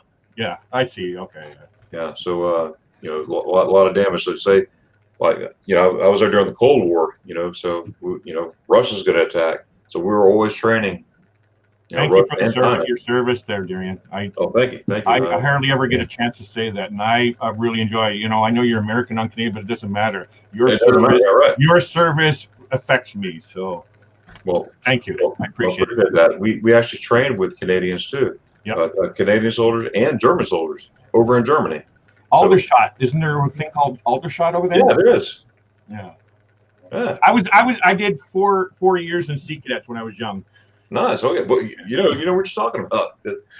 Remember when you were talking about the C-130 the other day? We were talking about the C-130. Well, that was true. Ironically, my father, who turned out to be my biological father, he was a pilot, and I always was fascinated by planes. But the reason why I went to Sea Cadets because it was the closest. I couldn't get to Air Cadets, so I went into Sea Cadets. My mom got me into Sea Cadets, so I learned about naval stuff and air stuff. And so C-130, it is still a dream. It'll always be a dream for me to fly in one, just to sit in the back of a C-130 flying around. I don't have to fly it or nothing. I just want to go in a C-130. Right. Wow. But yeah, all the shot. Where I live here, you know, I'm from Florida. We just moved here a year ago, last March. But right here, Robins Air Force Base, there's C-130s all over the place. I mean, and I just drool. I love it. It's the same way when I fly into New Mexico, Albuquerque, where my kids live. They have a few C-130s in there, and I'm the same way. And my son, he's 10, and every time I turn around, Daddy, can you take me to the base? Because we sit there and watch planes take off and land, and big C-5 Galaxies. Big old cargo. Another nice one. Just C-17s. C5s. There's an F-35 squadron here. F-16. Oh, see, I haven't experienced those yet. I would like to. I want to see one doing mock, breaking the sound barrier. A-10s too. The Warhawk. Sorry, now you're talking my stuff. There you go. Airplane born. That's right. Hey, guys, when did you leave the service, Jerry? Say again? When did you leave the service? When did you get out of the service? Let me see. It was in '90. So I broke my back, and I was medically discharged. Right. But I worked for the Veterans Administration, so I had 25 years altogether before I had to finally retire because of my back. You know. But yeah, it was unfortunately cut short. But I worked. The VA is still federal government, so everything. But I was able to keep my ID card and all that good stuff, So that's. Hey guys, here's a treat for you. Look who's popping in on us. Najuma! Is that Najuma? Hi. There she is. Hello. Hey, Hi. thank you very much for joining us, Najuma. How you First doing? time to see you. Doing good. This is my first time seeing you, Najuma. Yeah, me Larry, too. you staying out of trouble? I'm being very good, Najuma. I promise. I got my hands folded nicely here. What a treat. This is great to finally meet you. Yes. Me too. How's it going, Najuma? Oh, this is the first time meeting everyone? I met her a long time ago. Yeah. Now, Najuma, you're from New York, right? Yes. Long Island.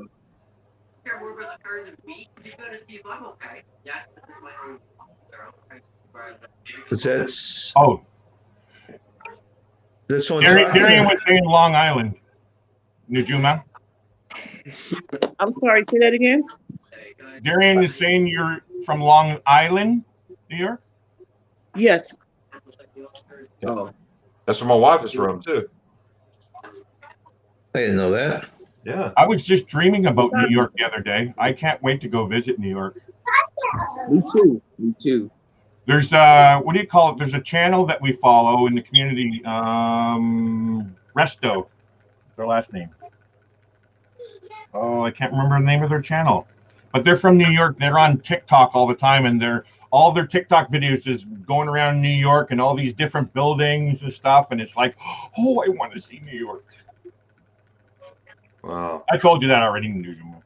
Yeah, we were sailing out of New York just so we could see the skyline, the Statue of Liberty. You've sailed out of New York, right, Najuma? No. Oh, you haven't. Okay. Go to Manhattan. I haven't. You asked if I sailed out of New York? Yes. No, I haven't even been on a cruise yet. Oh, I thought you had. Okay. Okay. No, we're trying to convince her into going on a cruise, John. 16,000. Yeah, once you do that first one, it kind of gets you hooked. You're hooked. Once you do it, you're hooked. I haven't been on a cruise yet either, Najuma. I was supposed to go, I think 2 years ago on the Sunrise after they came out of Perth. I was supposed to take that one out of New York, but my reservations got messed up. Wow. That's a shame. Because I was supposed to go with, actually, I have 3 daughters. I was supposed to go with 2 of the daughters and the granddaughter. But things got messed up, so I wasn't able to make it. Do you think once this mess is all done with, you'll try another one? Attempt to get on? Yes. Yeah, I'm actually thinking about trying to go on one next year. I'm just not sure. October, Nujuma. It's October 15th to the 23rd. Oh, wait, I gotta be a good boy. I gotta be a good boy. I have custody of my granddaughter, and she would have to miss like a week of school. I bet she wouldn't mind that. No, she wouldn't. And she's what, 14, you say, right, Nujuma? Yeah, well, if we do the trip next year, yes, but she'll be 15 by time that trip comes up next year. I know. Actually, when I was 15, I wouldn't mind going on. No, because she turns 15 this year. That's right. You say she's going to be turning 16. I remember now. She'll be 16 next year when the trip comes up. So I already talked to Najuma about going on the cruise, John. So we're trying to talk her into going. It sounds like you've been trying to convince her for a while. I wanted to. I would love for her to come on the cruise with us. Now would you fly down to Florida for a cruise? Yes, I would fly down the day before. Okay, see, as long as you fly down there, because I know being right there in New York, it's tempting to just jump on the ship there. But Sean's going to New York a couple days before, or is it after? Well, he's going. I don't know if he's going like a month. No, not that long. Well, is his whole vacation like a month long, or is it 3 weeks? I don't know. I don't remember now that you're saying it that way. I know. I remember him talking about it. Yeah, he said he's going to stop in New York. He's going to go over to Washington, I guess. Right. And then he was going to spend some time actually in Florida. I thought he said. We got to find out the activity. We got to find out the activities that's going on. Remember, John? Yeah, that's right. That conversation earlier. Hey guys, I got to run. Thanks for having me. Hey, thanks for coming up, Darian. Darian, I got your video all set to play after we're done. Me too. So good to see you. Hi, Darian. That's my first time. So, and thank you for always being there for us. I see you everywhere. Yeah, we were wondering when you slept. She said she had a nap. I should be asleep now because I got to wake my granddaughter up at like 7 o'clock. Oh, she does all her classes virtual, so okay. She's got to be up and on her computer by I think 7:15 for homeroom, and then I think her first class starts around about 7:40, 7:30, 7:40. And what time she's in now, John? High school. She's still all virtual? Yes. Awesome. She has Monday, Tuesday. See you later, Darian. Bye, Darian. Friday. Nice meeting you, Hamilton. And then Wednesday's like a work day. They don't have Wednesdays. She don't have classes, but she has. They use Wednesdays as. I think some of the teachers give some work, but they also use it for makeup day if they miss any work. Okay. Are they talking about going back at all? They have kids that's in school, but I'm not. I was thinking about. I actually just got a survey asking if I wanted to send her back, but I'm not sending her back because I just got a phone call Monday evening that they had 4 kids in the middle school, 2 kids in the elementary school, and 1 in the high school. And I don't know if it was a teacher or somebody in the administration that come up with COVID. Oh, geez. This has been going on literally every week since Christmas. I'll say they can't shake it then. I was going to let her go, but I mean, it's enough. I'm taking chances because I have COPD. So I don't need her going to, and that's why I'm taking chances myself, just going out to go shopping. Right, right. Food in the house or go do laundry. So I can't afford for her to go in and be around people every day, all day, and picking this up and then coming home and I possibly get affected. Right. Have you had the option of getting your shot yet? You know, I'm a little confused about it, but they were talking about, I guess, I don't know, lowering the age limit now to 50, Yep. which I'm going to talk to because I actually got an appointment. Technically, it's Tuesday. So I actually have an appointment today with my doctor for a follow-up because I have to go every 3 months because on top of the breathing issue, I have high blood pressure. Jeez, you should go. You should go to the top of the list then for this. My You have doctor always gives me enough meds. COPD, and you're not at the top of the list. They said first of all, I was a little leery about taking a shot. Oh, okay. Yeah, then there's that. Yeah, But, of course. I mean, if I at some point, if I want to do traveling, I have to get the shot. So You I'm don't actually going to. need it, by the way, just so you know. Some cruise lines are not requiring it. Some are. I probably just want to, because I have issues. I'll probably just go ahead. I've been thinking about it, and I'll probably go ahead and take the shot anyway. I'm Just to diabetic. Right. I'm 50 and diabetic, and I'm going to take it for the cruise. My wife Ananda, she's kind of leery on it. Same with the mother-in-law. She can go get hers right now, but she's kind of leery with it too. So, me doesn't bother me. Thank you, love. Yeah, because I'll be I'll be 58 in August. So as my daughter said, I'm pushing 60. August what? Mine's the 31st. I'm on the 28th. Woo! Virgos. And then I have my October 8th. October 8th. I will be 17 years old. Nice. Nice. My sister is on the 10th, and then my oldest grandson is on the August. August, yeah. I have a granddaughter. Hers is September 10th. My wife's is September 11th, and my mother-in-law's is September 6th. So, jeez. Oh, my husband's birthday was the 11th, September 11th. Wow. Say hi to Najuma. Hi. Your mom's still here? Yeah. Oh, okay. Yeah. Sorry. She got a mom here. Hi, Amanda. So the girls' day's over, Larry? No, they're still there. They're still talking. It's over? Okay, so it's still going on. Mother-daughter time. That's right. Mother-daughter time. That's the mother-in-law. Say hi. Come here on the camera. Say hi. Hello. This is my mother-in-law, Sue. Sue, is that what you said? This is Najuma. She's in New York. John's in New Hampshire. And this is Hamilton. He's in Texas. Oh, wow. That's a Hi.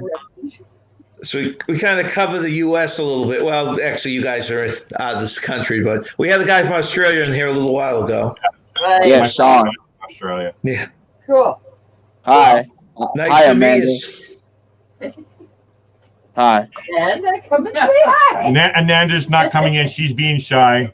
She's in her night clothes. I'm pretty sure Najuma, you like cameras and stuff, you know. Uh-huh. So your mother-in-law must be staying over this week, right? No, she come for a visit. She's that close? She's like you, John. She's up all night. She's a night owl. Me too. Me too. Yeah. She makes I think we all if we're all here now, we're probably all night owls, space. Yeah, basically. Morning person. But I just get up. So I was awake till 3 o'clock this morning, but I always get up at the same time every morning. It's just, I don't know, the clock's messed up or something. It just says, okay, get up. At 3 a.m.? Oh, no, I was awake at 3 a.m. Oh, okay. What time did you get up? 8 this morning. Yeah. See, if I wake up that early, I roll back over again until I fall asleep. Most people, I cannot. No, I need to get up and start the day. I need to be up and enjoying life. Yeah. We're gonna have all kinds of time to sleep when we're done. Well, that's true. That's true if you want to look at that. Oh, you got a new one. Ella Moon's vlog. Oh, Ella's on here. Hey, Ella, how you doing? I know you're curious why we're up so late. It's because of Larry. It's my fault. I gotta go home and do what? Do you know Ella? Sorry, sir. Larry, do you know Ella Moon? No, I do not. Sorry, sir. Have you ever watched Ella Moon's vlogs? Put up her name, like highlight her channel for a sec, so I can see. She's from the Philippines. She works on Carnival Cruise Lines. Oh, cool. Oh, cool. Yeah. Oh, okay. Hi, Ella. Nice to meet you. Hi, Ella. Hi. I have never been on a cruise yet, but I'm actually quite fond of Carnival. We've actually been talking. She knows we're all going on that group cruise, and she's hoping to get maybe on the same ship, but she doesn't know where they're putting her right now. Ella, just so you know, my bucket list place to visit in this whole world is the Philippines, and I can't wait. He's been saying that quite a bit. Yeah. I have things coming up on my Facebook every day: El Nido, Palawan, and Boracay, and I can't wait. If you're nice, Larry, maybe she'll let you stay at her house. No problem. I can cook. And I love Filipino food. I've never made the Filipinos, they like their pigs roasted under the ground. Oh, and it's so yummy too. There's 12 veils. Wow, another one. So we're all cruise virgins here. Well, the funny thing is, we're going over that time frame where I forget what time it is over there. Yeah, they're in the morning. Is that what it's morning? Yeah. I think they're in the morning there now. Ella, what time is it over there right now? 2:02 a.m.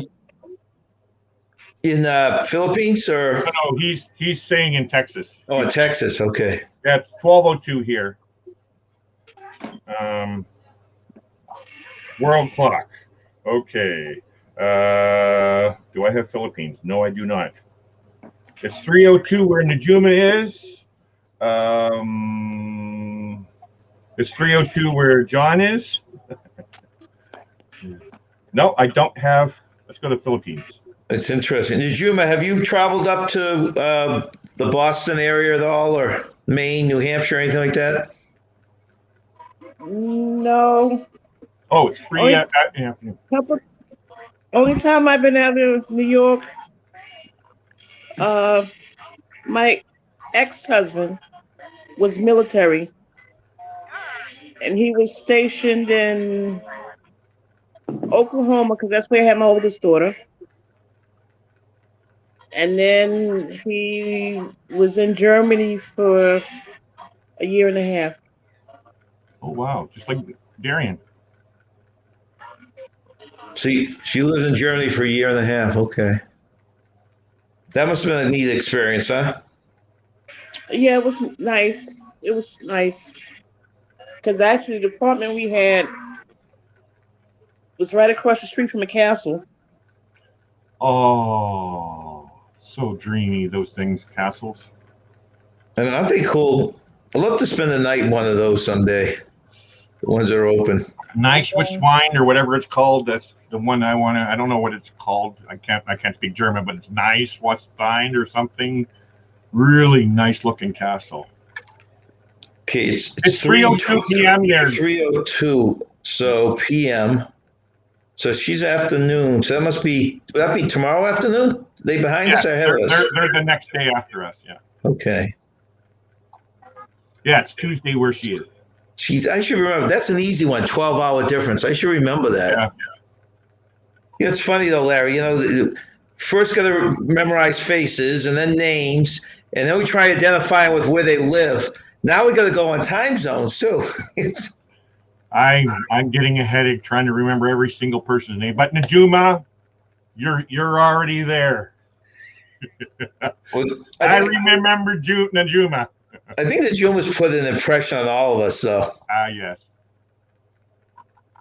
And I think just before Christmas, I had a problem with my other phone. And I couldn't believe all the messages that I had when I actually got a new phone. Because everybody was worried. Well, I think I had gone almost 3 weeks with no phone. When was this? When was this? I think it was in December. Was it? I don't know if it was. Yeah, this past December. I fortunate, and I usually don't take my phone in the bathroom, but I went in the bathroom to do something with one of the babies, and I dropped my phone in the toilet. And I guess I thought I got it out quick enough and got it into rice, but and I went almost 3 weeks without, just about 3 weeks with no phone. Oh, that's a scary thought. I think I had. It is. Your whole life gets wrapped around it. Yeah. And I'm like, okay, now this girl's in school, even though she's virtual. The teachers call like every other week to check on the students. So that's I have no phone for them to call and check on her and make sure she's doing good. And then I have a brother in North Carolina that calls me every week to make sure I'm all right. So I was sitting here for like 3 weeks having a fit with no phone. I bet. It's one of those things you just feel totally naked without it, though. I mean, like I feel I don't use my phone as much as my laptop, but tell my wife, yeah.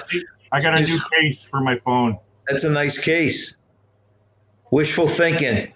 You Yeah, really should. well, You really don't deserve. You don't really deserve it until you get on a cruise ship, Larry. But I cannot wait. I just But it was crazy because I had messages from Sarah from Q's Cruises. Yep.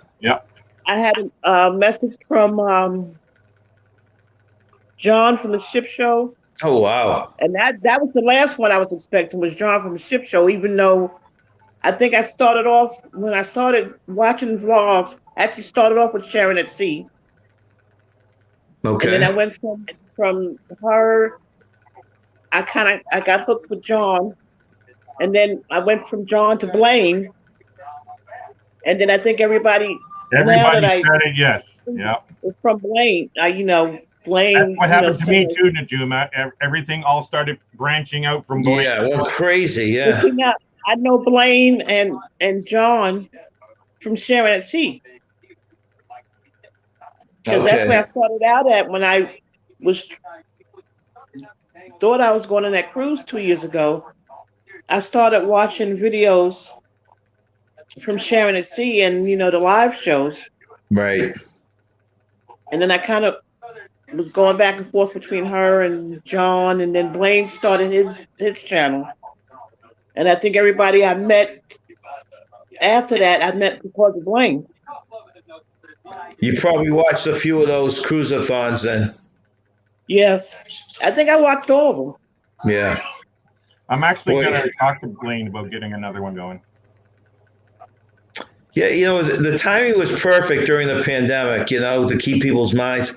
Now it's funny, but you start seeing people branch out, like going to Mexico and different islands, and I think everyone is just looking to get some video, get those first videos up, an actual vacation.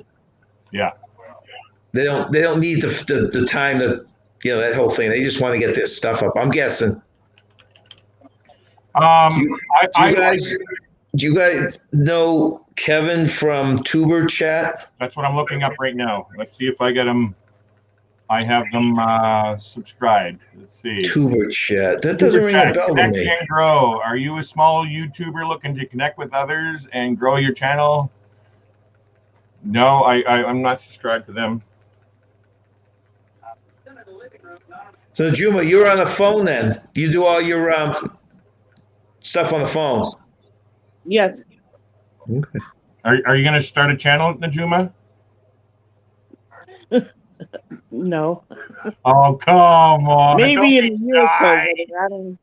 Don't be I don't shy. think any time soon. No, I hear you. You have I kids and think with grandkids. everybody I know, it probably would be.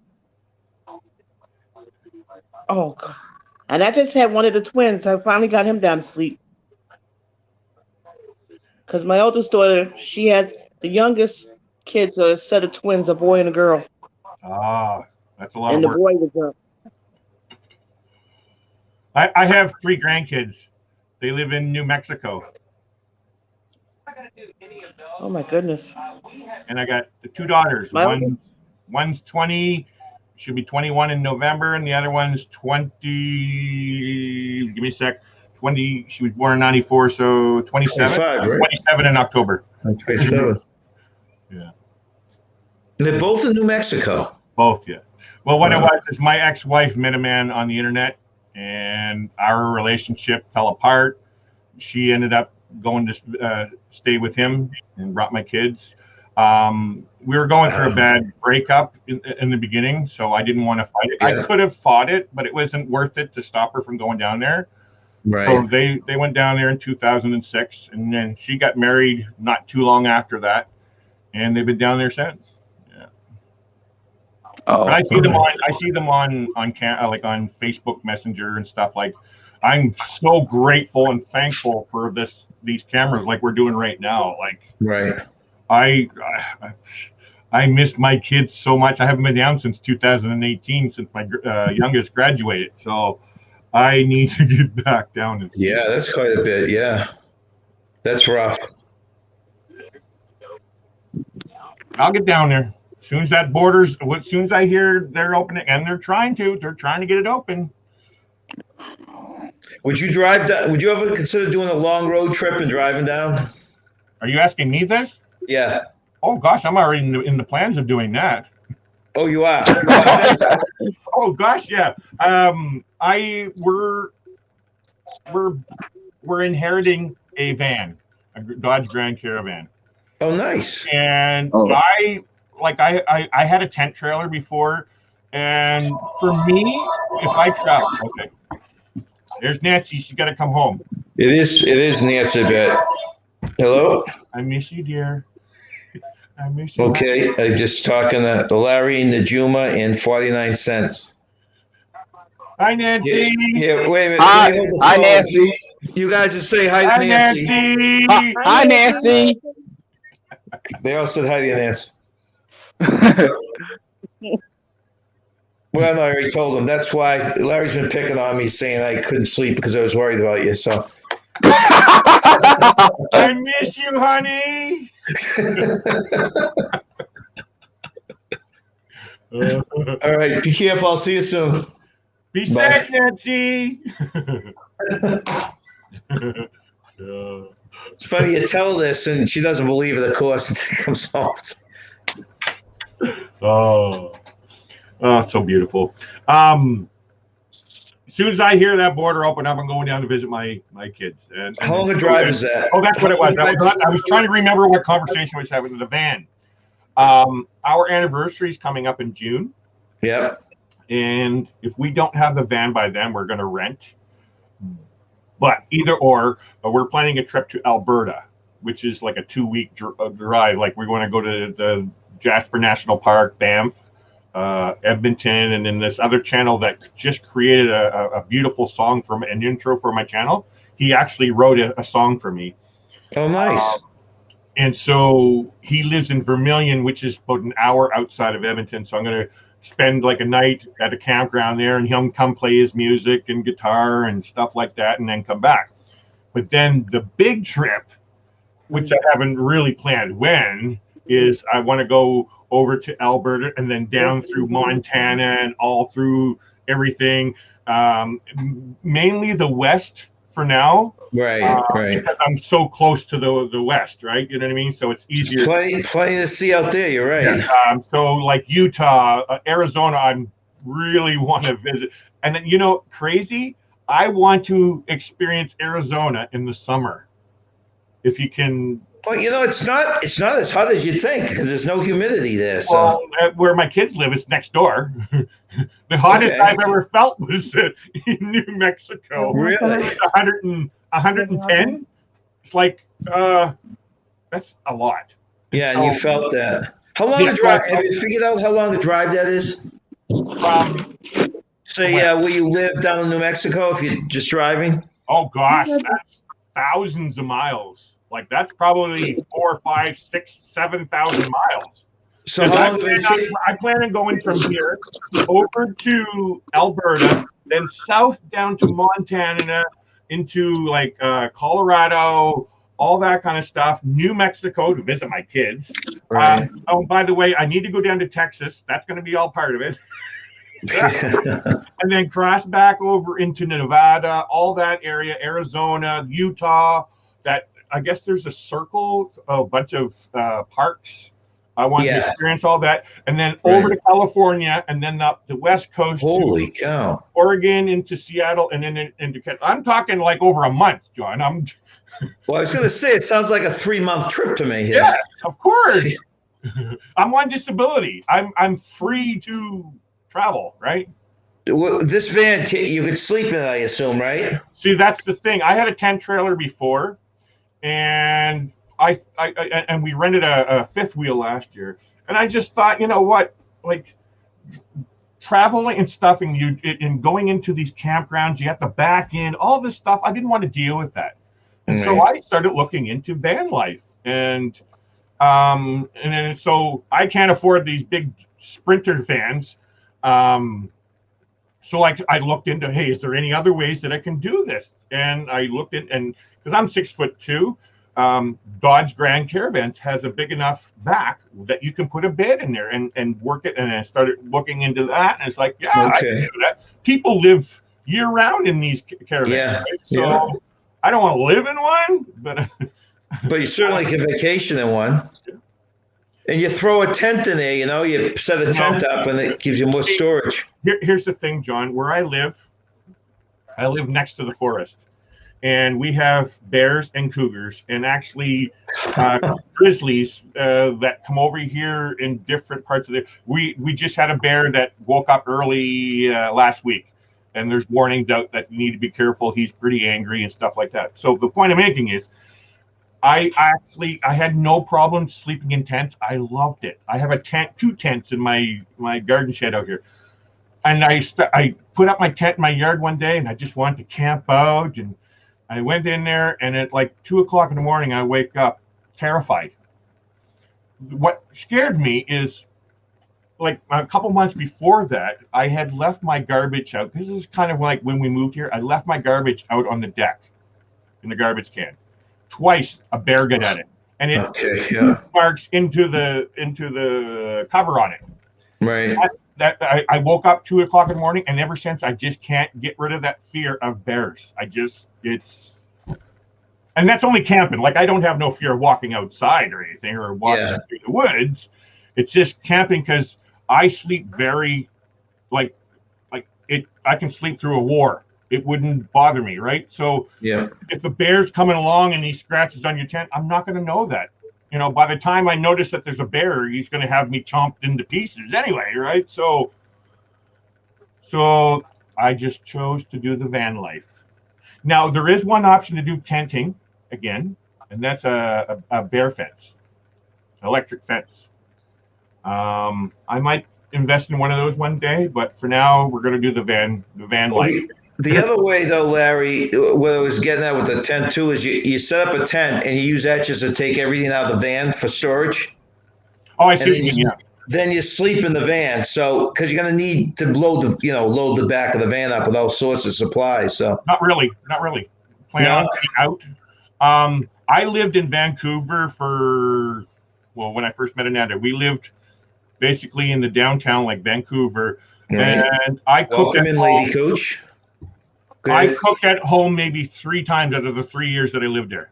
It's because, eating slices of pizza, Tim Hortons coffee for breakfast. Like it was so convenient. Or you can have a own little stove in the thing, but you don't need as much to travel with. You really don't, which is what I found. So Hey, so in the van, like it's very minimal. We just need the bed. Gotta have a porta potty, which we have already from my having my own tent trailer, and I need a battery because I have sleep apnea. I have to use a CPAP every night for sleeping. Yeah. So I have to have power. So, yeah. So will you camp? So we use the van mostly for camping, like at the campground, or will you just use it for driving and napping and stay at a hotel? Hypothetical, the way I see it, and I haven't fully figured it all out yet. It's campgrounds or Walmart parking lots that I found that's very popular down in America. Sides of the roads and stuff like that. It's just to sleep in, right? That's all the van really is to sleep in. And it's highly impossible to do that whole kind of a trip without going to a hotel because you're going to have a shower. Right. But there's even ways around that. Actually, I just seen it yesterday where the back of the van, the thing, it had a rain shower coming, like how the back comes up. And they had a rain shower coming out. It's like, what will they think of next? Like, but you're gonna want it. You're gonna want every few days, like you said, have a comfy bed and a shower and all that stuff. I'm very excited for that kind of travel. I've traveled all my life. I've hitchhiked all across Canada with tents, money in my pocket, and everything. Yes, when I was young. Yeah. It was adventure. I'm adventurous. I'm not attached to any place whatsoever. And I've always loved travel. Stuff that I've never documented, which I would love to have documented for my channel. Like I've done so much travel in my life, but nothing documented. Yeah. How many of us look now and say that? Boy, if we could go back with a camera now. I went to Sea Cadet camp. Okay. I went to family camps, summer camps every year where I could have had lots of content up until I was 16. I also I was in Sea Cadets for 4 years. So I went to summer camps with that. There's content travel, like planes and all that kind of stuff. Right. I've traveled across so many times. I hitchhiked to Toronto a bunch of times because it's only a 22-hour drive from St. John, New Brunswick to Toronto. So it's like nothing to get up there in a day, right? You know what I mean? So, right. But I'm again, this was when I was young. I wouldn't do it now, but all those kinds of travel that I've done, like I've been across Canada numerous times, flown back and forth across Canada on airplanes. Like, I don't know if you ever heard of Canada 3000. Do you remember that airline? It was an airline that was in Canada years ago, but it's, like I remember all them, My very first flight was on Air Canada. It was on a DC-9, right? Like you don't hear those names much anymore in travel and stuff. Window seats. That's my thing. I'm actually trying to figure out how I can guarantee myself to never, ever have to sit in an aisle seat ever again. I've been traveling on an airplane since 1980. And once I've sat in an aisle seat. Every seat has always been a window seat. And I will never sit in an aisle seat ever again. It was the very last seat aisle, right next to the bathroom. And I'm 6'2", so my legs don't fit in behind that seat very well. So my feet was kind of out in the aisle, and everybody coming back and forth to the main bathroom in the back.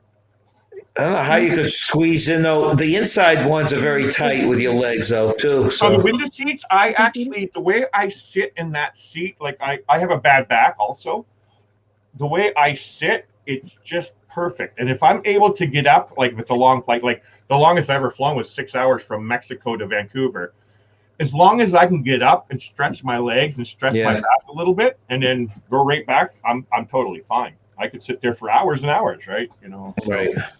I love the window seat. It's I gotta have that view looking out there. That's how I enjoy flying. That's me just sitting staring at the seat back and watching movies. That's not my cup of tea. Right. No, I hear you. But Juma, do you travel much at all? Have you done much traveling? Not really. I try to go to North Carolina once or twice during the summer because my youngest brother lives down there. Now, is that inland That's or about as towards far as the, I go. what part of North Carolina? He's in Greensboro. Everybody Actually, knows that name. I know. I'm trying to think. It sounds very familiar to me. You don't know Greensboro Yeah, I'm trying to think of where it's located. in North Is it- Carolina? No, but I mean, is it coastal or is it inland? Sure. I think it's inland. Inland. Because Inland. Greensboro Is for them inland. is like New York City for me. It's the big city for them. Okay.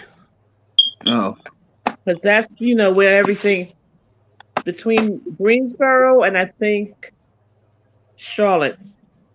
Yeah, and But I Charlotte, I mean, know if where you that's say located. Greensboro, North Carolina, everybody knows where that. Well, most people that travel to North Carolina knows where that's at. Because like I said, Greensboro for North Carolina is like the city for us here, New York Yeah. City. yeah. Do you drive down there or fly? I drive. I think when I first started going, I took the train, which I actually like. I'd rather take the train. Yeah, I like trains. Because I think it works out about the same. Because I know on the train, once you get into Virginia, the freight trains have priority over passing. Okay. So I Actually, think, Juma, I just watched a video today. It was a gentleman taking the Amtrak from the new train station in New York all the way down to Miami. the Moynihan station. Yes. I think it's Moynihan. Yeah. That it was really cool. Like I watch all that kind of stuff as well. And we have a train here in Canada, but it's way expensive. Like to go from here to Toronto, it's like almost $2,000. But I can fly from Vancouver to Toronto for $200 and something. Return. That's what's happening with these ultra low cost carriers. It's killing the train. But in America, you have a lot more railroads. Like yeah, they're expensive though, Larry. Right? Trains are expensive in the U.S. Unfortunately, because I'd love to travel by train. I would too, actually. Yeah. I've been on the train in on the East Coast from Toronto down to the East Coast down to Halifax. It's okay. I actually liked bus travel. I've actually gone across Greyhound bus numerous times across Canada. Numerous. But what I liked about it is I was able to talk to people. I got to meet people all around the world, right? Yeah. Sorry, here's my cat. He's my co-host. Say hi, Charlie. I know you're allowed to. Hi, Charlie. Sorry. Say hi. Look at coloring on that thing. We're gonna go to bed very soon. He's waiting for me to go to bed. And he's saying, "Dad, we need to go to bed now." Well, he's patient. Yeah, look at him, just sitting there, patient. He's still talking. Sure, that's a cat. It looks like a raccoon from here. Dee Dee, he called you a raccoon. You want me to take care of him? His name's Charlie. Hi, Charlie. Dee Dee, Monkey, Winky, one. Daddy's one. She just sits there. This is not normal. He doesn't. Normally, if I'm on this part of the thing, he will not stay around. But if I'm working on the computer, oh, definitely, he's right in front of the screen. I got two screens here, so he'll stand here, and it's like, okay, I'll move the screen over there, and I'll start typing over there, and then he'll go over to that screen. I guarantee you, he wants me to go to bed right now.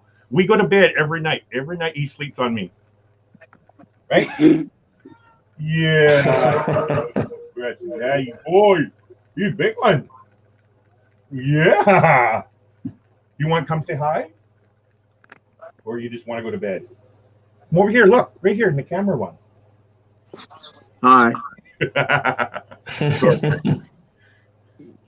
Well, that is actually a well-behaved cat, Larry. Looks can be deceiving. No, I can tell. He actually is good. He's an indoor-outdoor cat, by the way. But he's always perfect. Like, and where I live is I'm at the end, like kind of like a cul-de-sac. I'm at the end of the forest and stuff, and he's fixed, so he doesn't go far. He goes maybe 20 feet away from the house. You know what I mean? Right. We were a little worried the other day because I showed you the video of that fire. Right. They had 2 cats in that house actually, which turned out they were safe. But so he normally goes over there and interacts with their cats. Yeah. That fire, I was really nervous, but they finally got it all torn down and stuff, so he's safe. I was quite worried for him. Was it just a shed, or did the trailer burn down too?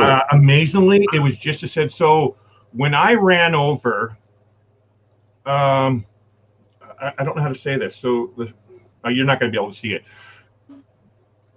I couldn't get inside their door because the flames were coming out right basically close to their door where they get into their shed. Okay. And when I first got there, I seen the mother in the window, and they were clueless. They didn't know what was going on. And I yelled, "Get the F out, fire!" And just then the adult kids came out, and they turned around, and they seen the flames around the corner, and it's like, "Oh, Mom, let's go!" And so they ran out, started running behind me where Anando was. And you heard in the video, John, what was going on. Right. The gentleman, Dan, I kept yelling, Dan, where are you? Because they said Dan's still in the house. And I kept yelling. He wasn't answering. So I started to run towards, like, I'm pretty sure you would understand if you're going to run into a burning building, what's going through your head. And that's exactly what went through my head. And I'm getting there, and I'm thinking these thoughts and stuff like, I got to go in.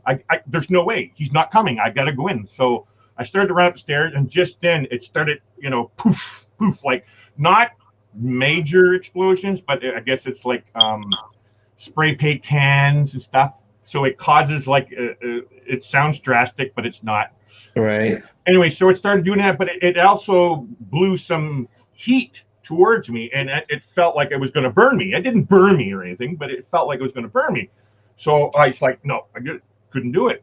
So I was just starting to grab this hose that was at the bottom of the stairs, and at the end, it wasn't plugged into a faucet. And I'm thinking, oh my God, I can't even put the fire down to go get Dan. So I'm thinking in my head, I got to figure out how to do it. And I kept yelling, Dan, get out. And then he had opened the door, and he came around there and got him outside, and like he was sleeping. He didn't know, right? Right. But amazingly, the shed, total gone, and it scorched the outside of their what do you call it? Wet room, whatever you want to call that, like mud room. Sorry, they had a mud. It blew out the window basically because from the heat it wrecked the window, but it only scorched the outside of the wall. But the trailer itself, totally fine. Jeez, lucked out there big time. Yeah. Very sad. Very crazy. But yeah, they're fine. They're gonna rebuild. But sadly they didn't have home insurance. Oh wow. Yeah. They could do that from scratch. Well, it was an older shed anyway. It was just a tool shed. Now he's a building inspector. Mm-hmm.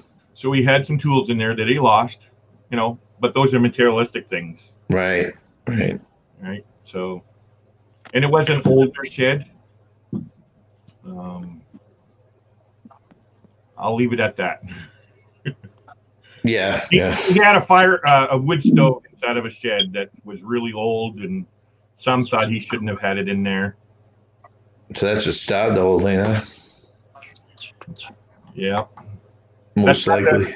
I had to deal with a fire once before in my home back in New Brunswick.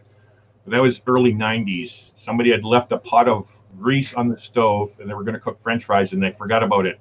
And it caught their apartment on fire. And so we got a little bit of fire or water damage in our apartment below, and a lot of smoke inhalation.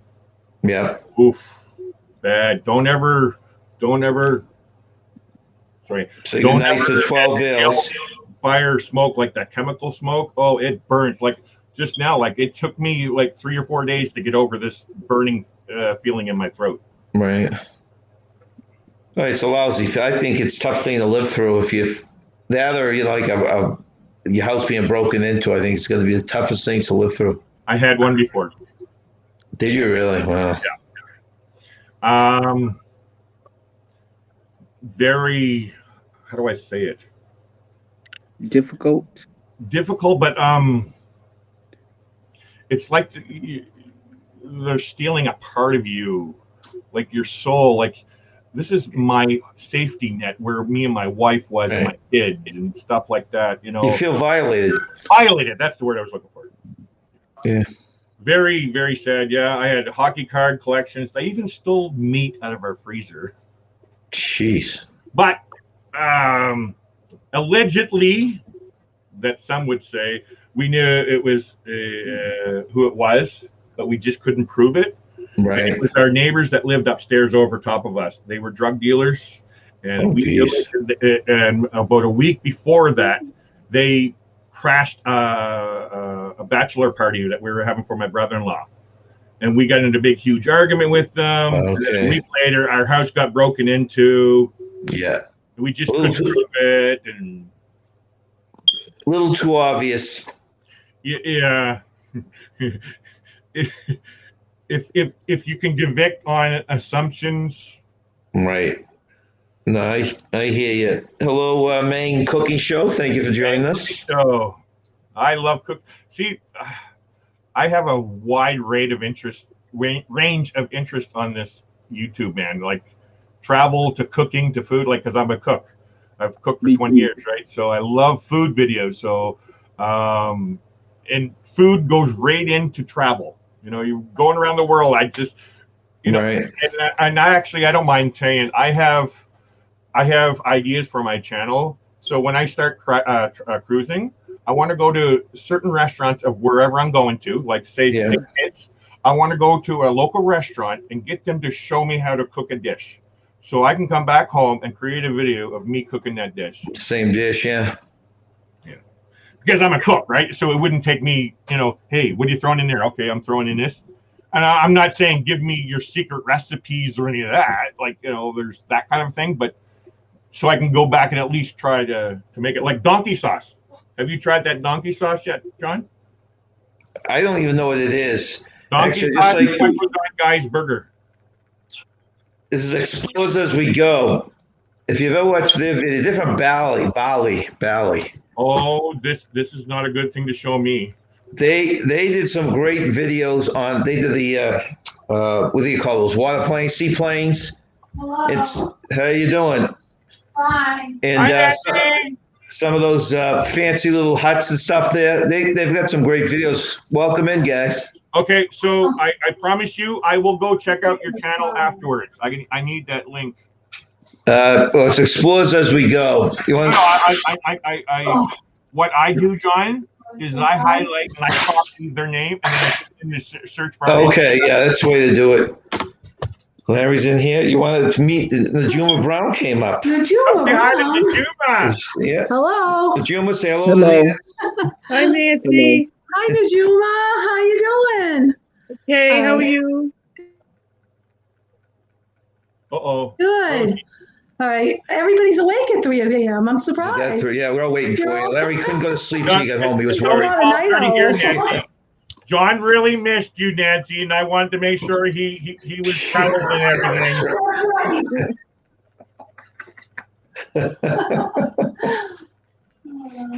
Oh. He got his nice little warm blanket on there. You gonna take a shower? Blanket and stuff.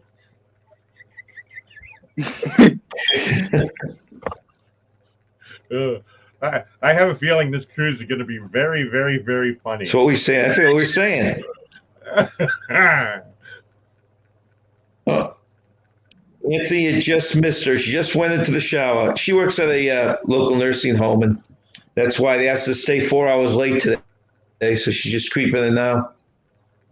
What is her official job? Like, she works at a hospital, right? Well, she's an LNA, whatever. I mean, that's her title. Just basically takes care of the patients. The what? LNA? Is that what you just said? LNA. Well, she's not in here to ask what it stands for, but I don't know. She works in, take care of patients, It's all good. It's a type of nurse. Yeah, cool. And tell her I said thank you for her service also. I have a niece that's a nurse here in Ontario. She doesn't work anywhere near the COVID wards or anything, but right. I think she's in the kid ward or something. But yeah, I appreciate their service. Yeah. Full-time travelers for state and Bali.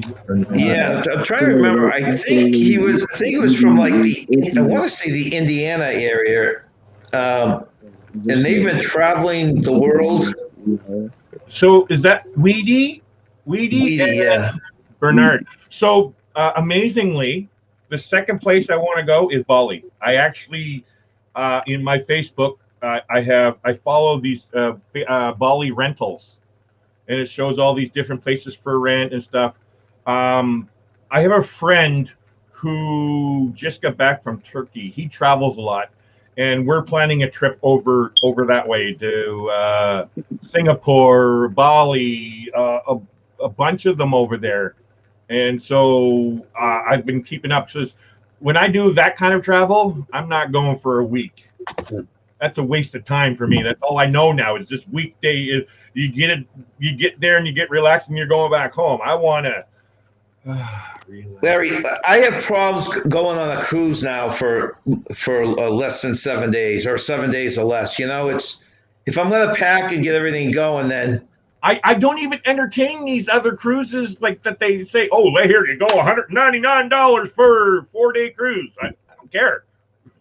I'll pay the extra to go on that longer cruise. There's no way I'm going to do a 4-day thing. That's just a tease. That's right. So I got a question here. So is Bernard and Weedy, you both sitting there right now? If you guys want, I just put a link out there. If you want to come up and meet everyone, they're saying Turkey. Let me put that up there. Turkey's open right now.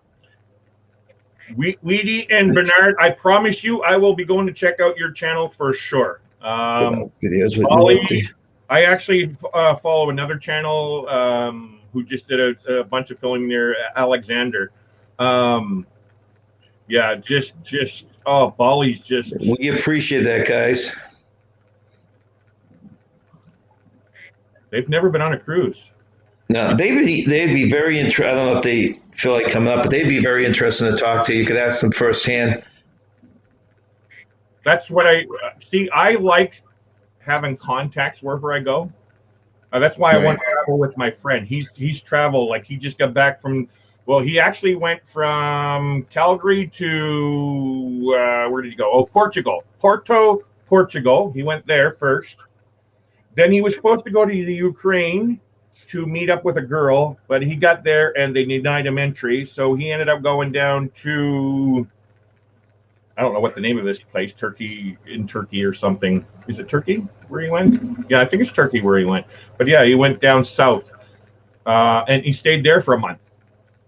And so he actually worked and lived in Japan for 10 years. So he speaks fluent Japanese. And he's been to Thailand. He's been to what do you call it? Indonesia, Bali, Indonesia, all over Indonesia. Where else did he go? I can't remember. Like he's been all over, and that's what I want. I want to meet people that's been to these places, so it's not. It's just I feel comfortable instead of just going on my own. I'm not very keen on traveling to places I don't know. Well, besides that, Larry, like when we go on a cruise, the main or any vacation, I'm going to use a cruise.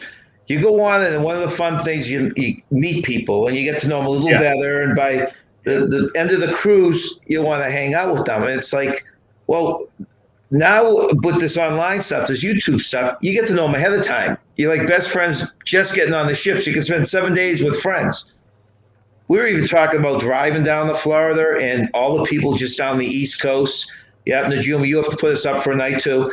And we visit on the night, meet them for a cup of coffee or something on the way down. I really, because watching Darian's live there, I'm very interested in these lives, these meetups. What do you call it? Somebody just posted today. The J&N Cruises, they had that little cruise today, the gambling. Yeah, the gambling cruise out of Port Canaveral.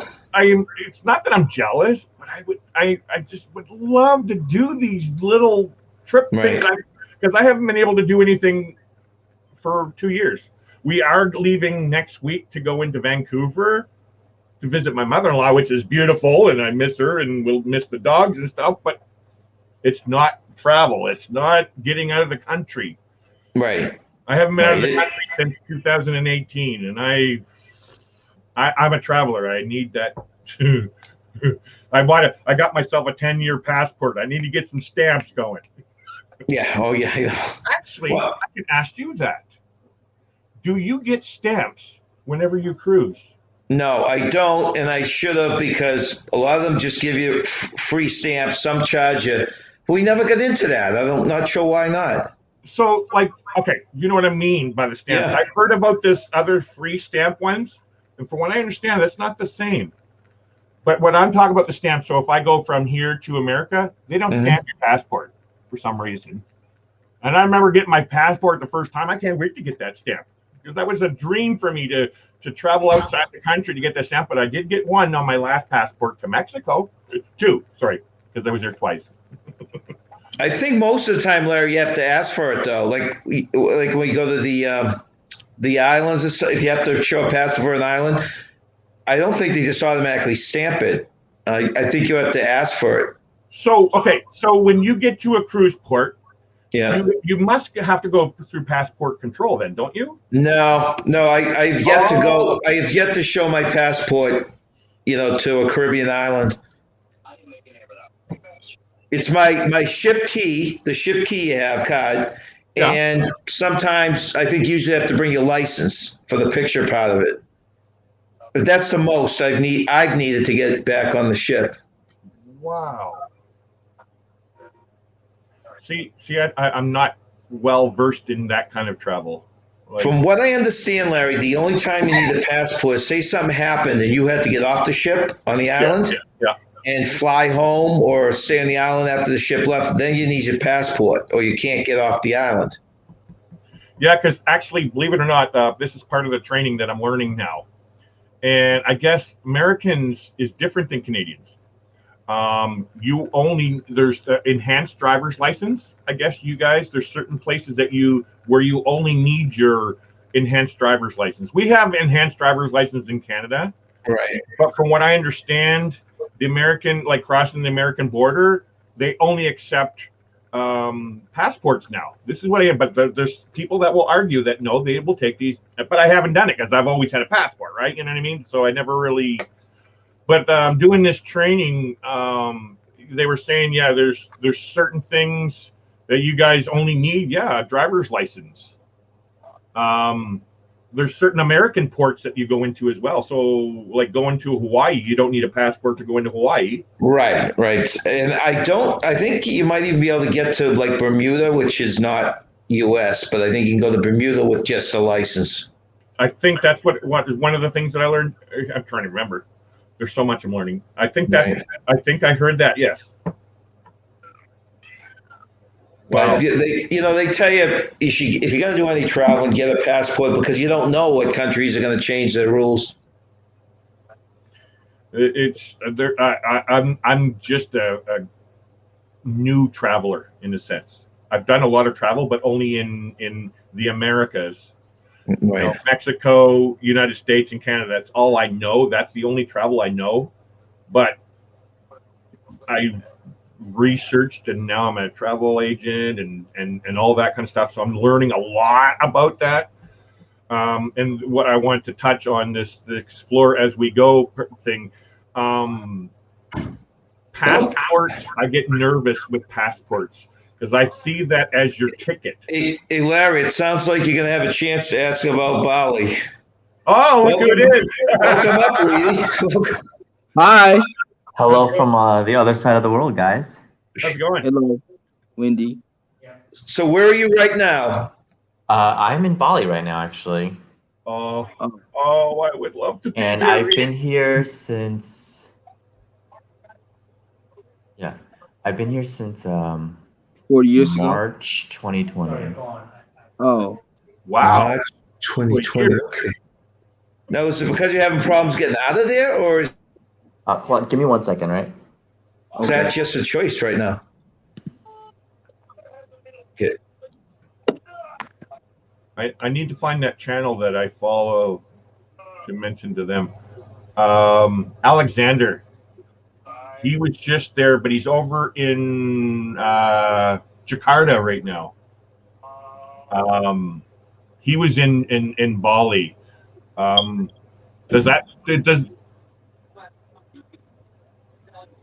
Oh, he's outside. Oh, jeez. I Now hope he's gonna make you feel real bad, Larry. I hope he doesn't show me the ocean.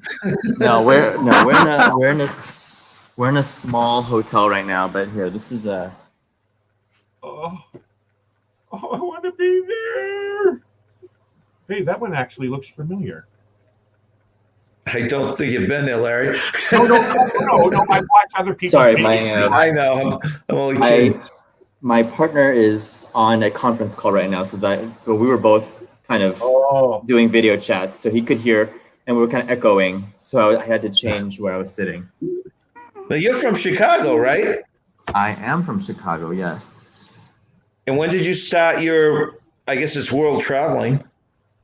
So we started traveling full time April 2019, and my partner is from Singapore, so we kind of just started planning and setting up for maybe three or 4 years, doing travel hacking, kind of getting bonus points, and on credit cards, flights, hotels, you name it. And then after we accrued a significant amount, we were just like, we can do this for a short holiday, or we could do it long term. So we ended up just quitting our jobs.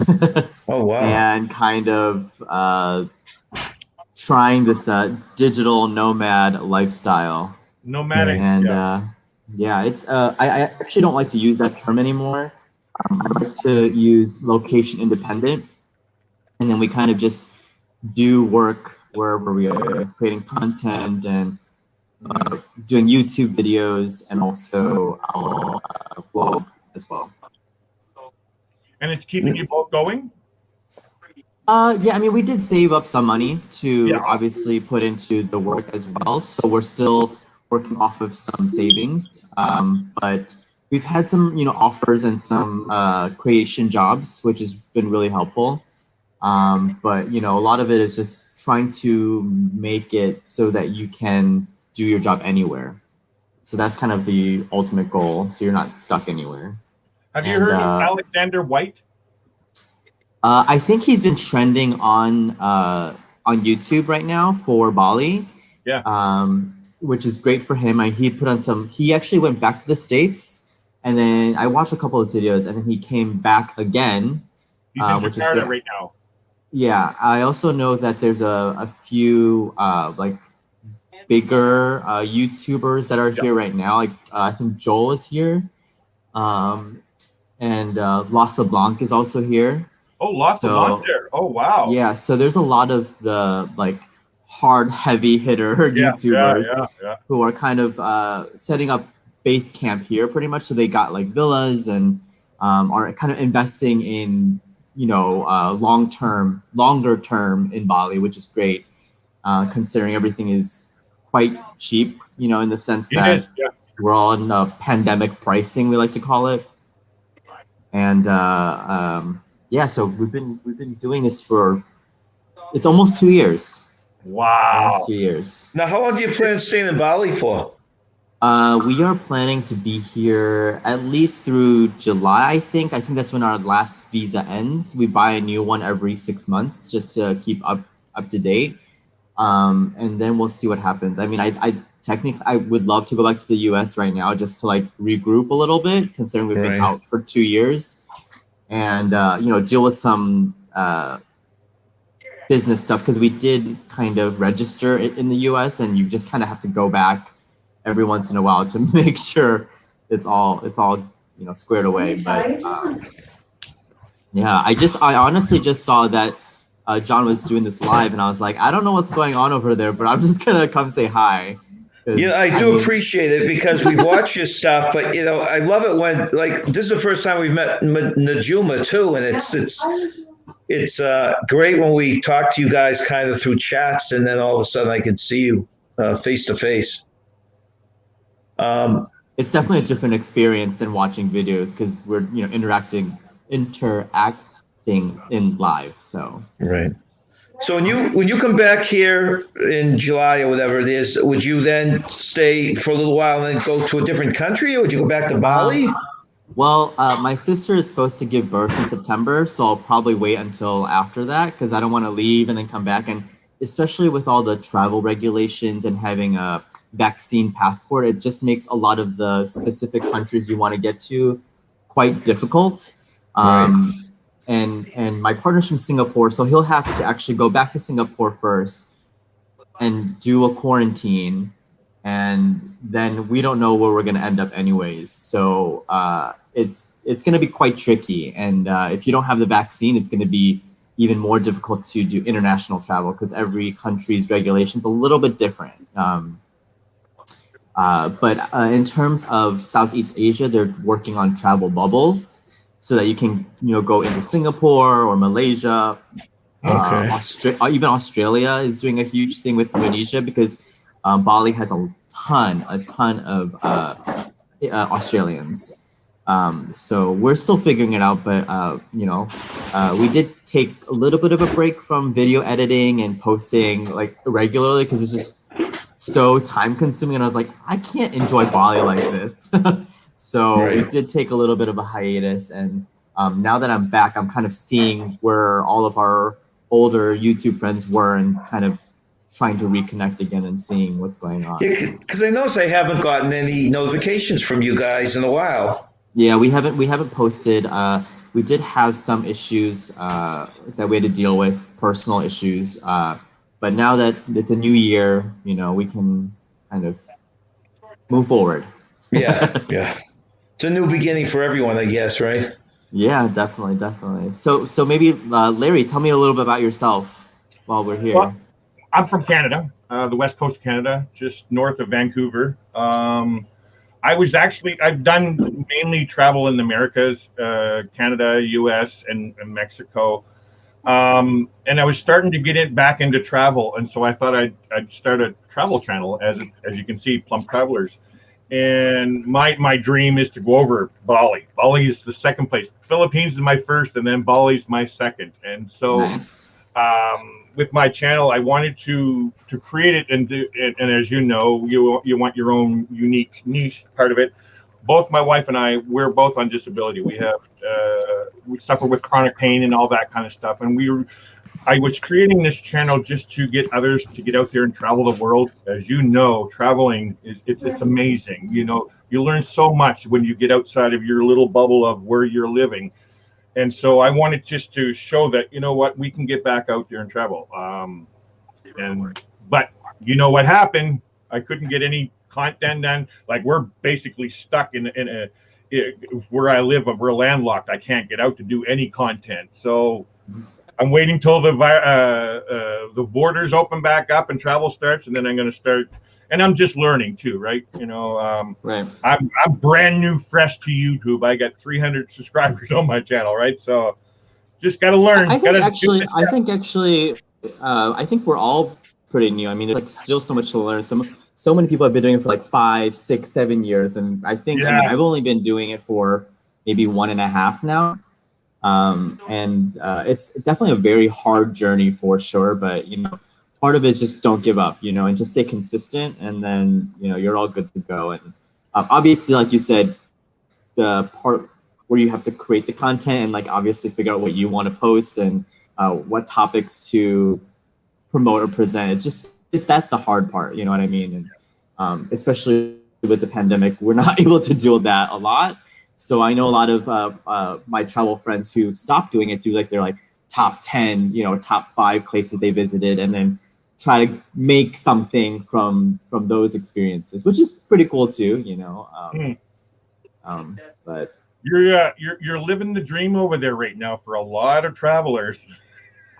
We were lucky. I mean, it was a game plan. We did plan only for 1 month here, and in order to get back during the start of the pandemic, it was going to cost me over $2,500 US to get home, and I was like, I would rather not do that and use that money to stay at a nice villa and get away from the cold. I mean, considering like, it's Bali, you know what I mean? And I'm originally from Chicago, so it does get cold. So I'm just so bummed I missed all the snowstorms, it's just terrible that I'm in Bali right now. Yeah, poor thing. It worked out. It worked out. It Really worked out sad, in the end, and there was a lot that we wanted to do here, and especially with there being less tourists, now we kind of have the liberty to explore all without the crowds, which is pretty lucky. But yeah, if you ever do decide to come, let me know. I guarantee I'm coming over there. Soon where are you travel staying right now? It's going to be in the plans. Are you in the villa right now? Is what you're saying? No, I'm actually. So my partner and I also teach hotel hacking. So getting upgrades, bonus points, and free breakfast and all that stuff. So we're actually staying at an Ibis hotel right now, and getting our platinum status so that we get free upgrades and breakfast for any other future stays. So it's just kind of investment in our future kind of a situation. Right. And we do a lot of hotel reviews in general, and it just gives a better experience when you can showcase other sides, other parts besides just the basic room. People want to see the suites. People want to see the villas if the hotel has it, or whatever the continental breakfast to the premium breakfast looks like. So that's kind of like our niche in terms of our travel content. So if you do end up checking it out, you'll see like there's a lot of travel, and then there's hotel benefits kind of mixed in, because we do teach people how to use credit card points and miles to get those upgrades and get a better experience out of their short-term adventure. And then obviously saving up to travel long-term, which is another option as well. Question for you then. Is it only elite cards that gets you those benefits that you're saying? Not necessarily. I think it really depends on what you're looking for. So if you are a person who enjoys hotels, there's definitely hotel credit cards for that. If you are an airline miles person, there's definitely credit cards for that.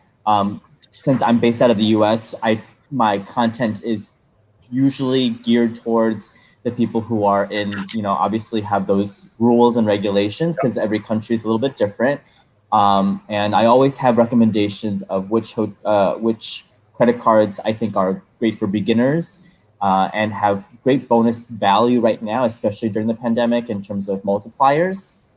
And it helps you rack up the points so that you can, let's just say you're going to Japan, instead of flying, economy, you'll get, business, or depending on whatever it is. Those are all really helpful. And then once you get to Japan, obviously it's a very, very expensive country. How to go from the basic room, because all the hotels are already really expensive, to get the upgrade and also free breakfast. That all saves you money in the long run. But pertaining to your question, was there something like specific in terms of like credit cards for hotels, or miles that you're into, or just general points? Well, I just have basic credit cards. So I'm wondering but I am interested in getting those credit cards that gives you actually what I'm looking for is the priority pass ones, but that's elite. Yes. That's usually only the elite credit cards where you're paying $500 a year for the fees and stuff. Right. So that's the downfall of that. So if you're not really redeeming those valued items that go with your credit card monthly annual fee, I'm sorry, then it's not really worth your time.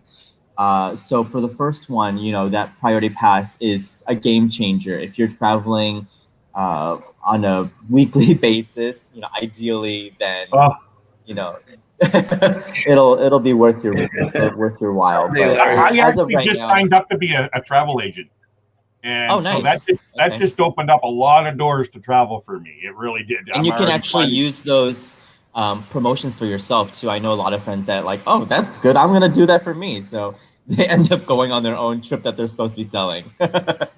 So yeah. So my thoughts are already, my mind's going mile a minute. You know, if I go over to Bali, because I know it's very nomadic. I know you don't want to use that word, but what did you call it again? Location independent. Location independent. Location independent. There are many people over there, and with this here, I can do this job anywhere in the world. So I'm only used to like 1-2 week vacations. If I go over there, you know, minimum of a month, like and then go somewhere else. Well, I'm planning a trip with my friend over there, Bali, Thailand, Singapore, because you were saying your partner's from Singapore. Do you have videos on Singapore? We do have videos on Singapore. Generally, our style when we first started, which was what you'll see, is more so a point and shoot. So you're literally just doing day to day. There's not really a plan involved, it's just kind of capturing day to day experience, which is a great way to start if you don't know what style you want. We're now more in the themes of like kind of setting it up and having a little bit more clear idea of what the purpose of the video is, and that's just for our own personal usage. You know, it's like what do we think that people are going to watch long term? Because the ones that are daily tend to be short term. The ones that are long term tend to have a little bit more of a cohesive thought throughout the entire video, so you kind of know that it's timeless, and that's where you want to get to as well.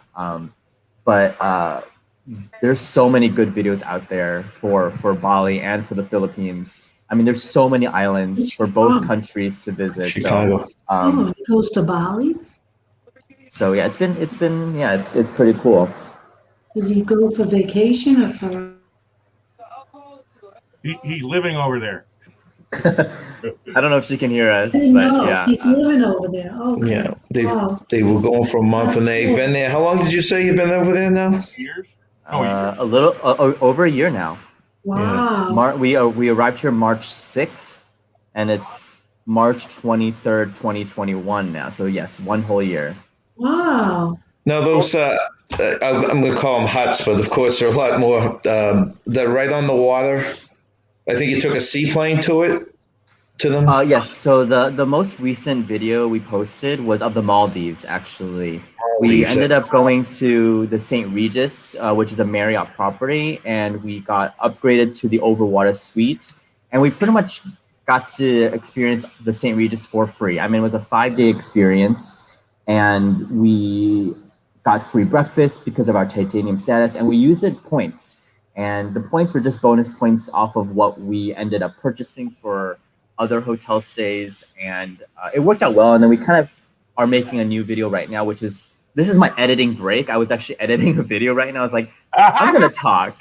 And the video is supposed to be the top 9 things that that people can learn from stacking up their points so that they get these really luxurious experiences for free. Granted, there are things that are unavoidable, like obviously food and transportation. You can't get free transportation for specific countries, you know.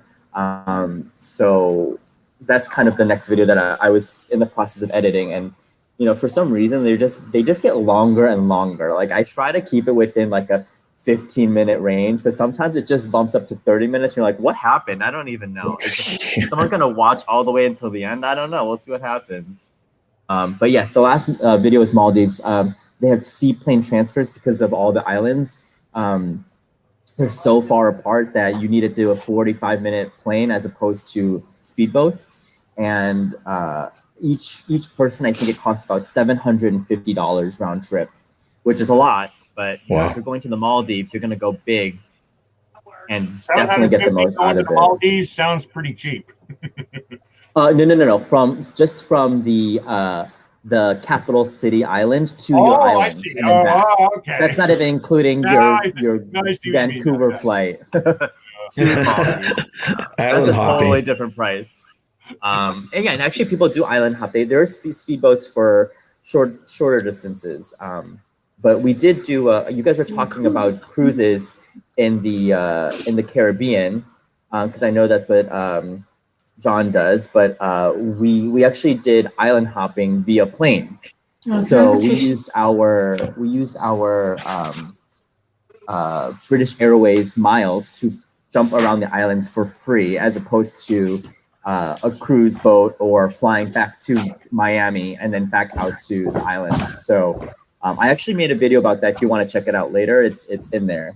But we kind of share how. Already there, by the way. Cool. I'm set to watch yours here in a bit. Larry, Larry, do you have YouTube up? If you could even post their link to their site. Sure, I can do that. All right. Can you check my channel as well, Larry? Yeah, Larry, post Hamilton's. Just bear with me here. I'm opening up the other screen. Good. Yeah, you keep talking. He's just. So I want to know about these other two. We have Najuma and we also have Hamilton. Yeah. Hamilton, you want to talk a little bit about your channel? Yes. Yes. I do gaming, like horror games, and intros on my YouTube channel, and gaming. Where are you based? He's not on camera. No, he's in Texas. Okay. Very cool. My brother just moved to Texas, actually. Oh. I think he's in Austin. I don't know if that's close, but he's in Austin now.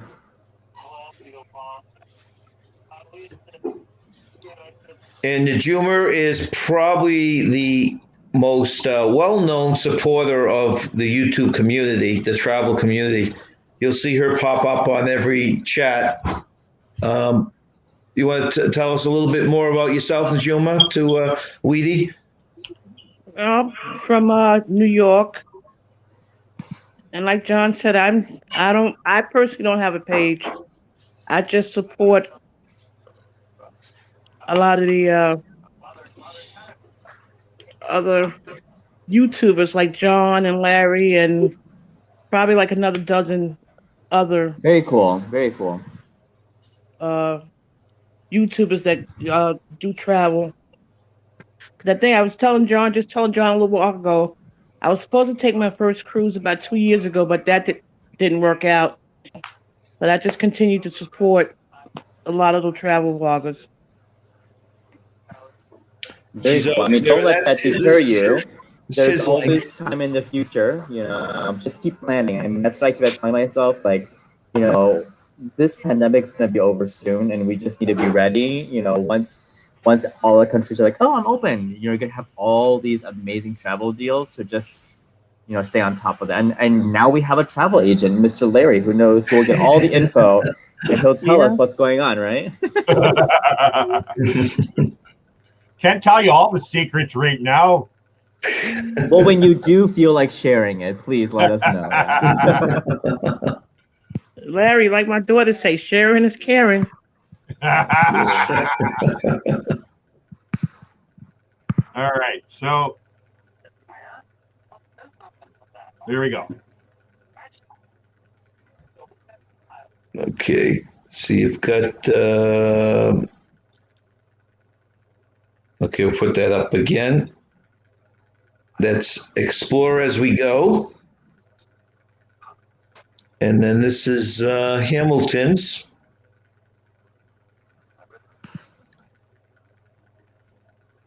So those of you on there, you can always pause it or replay if you're trying to get those addresses, or go over to them now. Got a question for you. Is it Weedy? Yeah, it's weedy. Weedy. Do you use Airbnbs or hotels? I guess. I guess yeah, you would be using hotels because you do We have done Airbnbs. When you are in the Caribbeans, the Airbnbs are super nice and they tend to be cheaper than the hotels. So for our Turks and Caicos adventure, we ended up doing some amazing Airbnbs that were like half the price of the hotels because there aren't any hotels there. No. That we found in the branding that we like, which is Marriott, Hilton, Accor, you know, all those brands. There have been some fantastic Airbnb experiences, and there have been some really scary Airbnb experiences. We did one where we were in Trinidad, and I didn't realize how close it was to the penitentiary, and it was just like, it was kind of like a very interesting experience, but you could tell that it was not really meant for foreigners who are just looking to check out, you know, the area. It was really more local than I would have liked. Yeah. Wow. And there were, like, when you get to a place and there are barred windows, it's a little bit concerning. But it was, I mean, it was an authentic experience for that area that we were in. And we were actually in the capital. So I was just surprised. But the feeling between Trinidad and Tobago are completely different. If you ever get the chance to go to Tobago, it is one of my favorite Caribbean islands that is underrated. It is fantastic. Wow. Tobago. And very alive. And, you know, obviously when they have Carnival, it's just insane down there. And you know, Airbnb is nice. You get the local experience if that's what you're looking for. And there are some great deals right now that you can book for future. And same thing with hotels. But like I said before, in terms of our content, we usually try to stick to the hotels just because that's our niche. And, you know, if I'm going to spend money, I'm going to put it towards my business and try to get more content out of the places that I'm staying. Of course. Makes sense. But, you know, even in Japan, Tokyo specifically, Airbnbs are your best friend. My friend, some of the hotels. I have a friend that lived there and worked there for 10 years. He's fluent in Japanese. He lives in Calgary. Yes. He's come back from Turkey. He's been all over. He's been to Thailand. He's been to Bali. He's been all over. And that's what I can't wait for us to go on a trip so he can show me all of his experiences. But you're saying Tokyo, the Airbnbs, that's what he does. That's all he does is Airbnb. Yeah. And there's a lot of locations where like it's more residential that these hotels can't get into. So you're really looking at a more authentic experience. So that's like the best way to approach the type of feeling that you want to get out of it. You're a travel business. You want to go with your niche, staying with the hotels. Whereas someone like my friend, he's a budget traveler. He wants the cheapest place he can find within. I mean, believe me, that's where we all start, though. I mean, like, you gotta just really focus on that. And actually, budget. I mean, we did our first flight. I think it was $345 from China to China and back. And we shared like how we did a round trip for a whole month. And it was like an open jaw. I don't know if you know about those flights, the open jaw flights. It was a crazy mistake fare, I believe. And it kind of prompted us to like do this whole budget thing.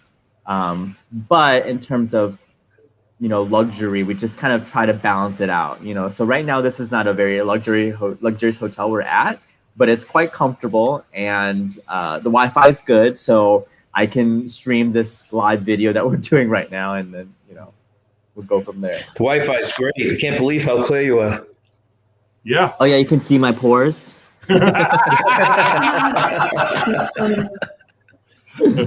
Have you heard of Sam Chu? Yes, we do follow Sam, and actually, my partner has met Sam. They were both on the inaugural flight from New York to Singapore. The first one where they did that long haul. They were both on the same flight, and My partner was starstruck as well, and Yeah. and it's one of those things where he has a great presence for the flying community and obviously the luxury experience, and he was just raving about it the entire time. He was like maybe 3 or 4 rows away from him, so he was like, oh. Yeah. I'm waiting for that day that I get. I don't want to like plan it. I'm waiting for that day to be on a plane, and there he is. I want to.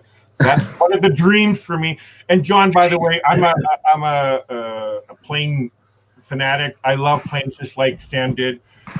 Sam started out young, and he just loves planes, and that's the way I am also, right? So, but he also, the reason why I brought up Sam Chu is because he does a lot of hacks. He knows a lot of the hacks and stuff, and everybody thinks that that's all he does is live on free because he's a YouTuber. He gets free flights. Well, it's not like that. He spends thousands of dollars, but he also gets offers as well. I mean, yeah, once you get to a specific caliber of content creator, you are just either, having a team of 10, editing and documenting and planning and scheduling for you. It's actually hard because you have to keep up with it. You just can't stop, and once you stop, people are like, what's wrong? What happened to you? So yes, the pandemic happened and we're taking a small hiatus, but it's part of the job. How is the beaches there? Have they done anything for that, if you don't mind my asking?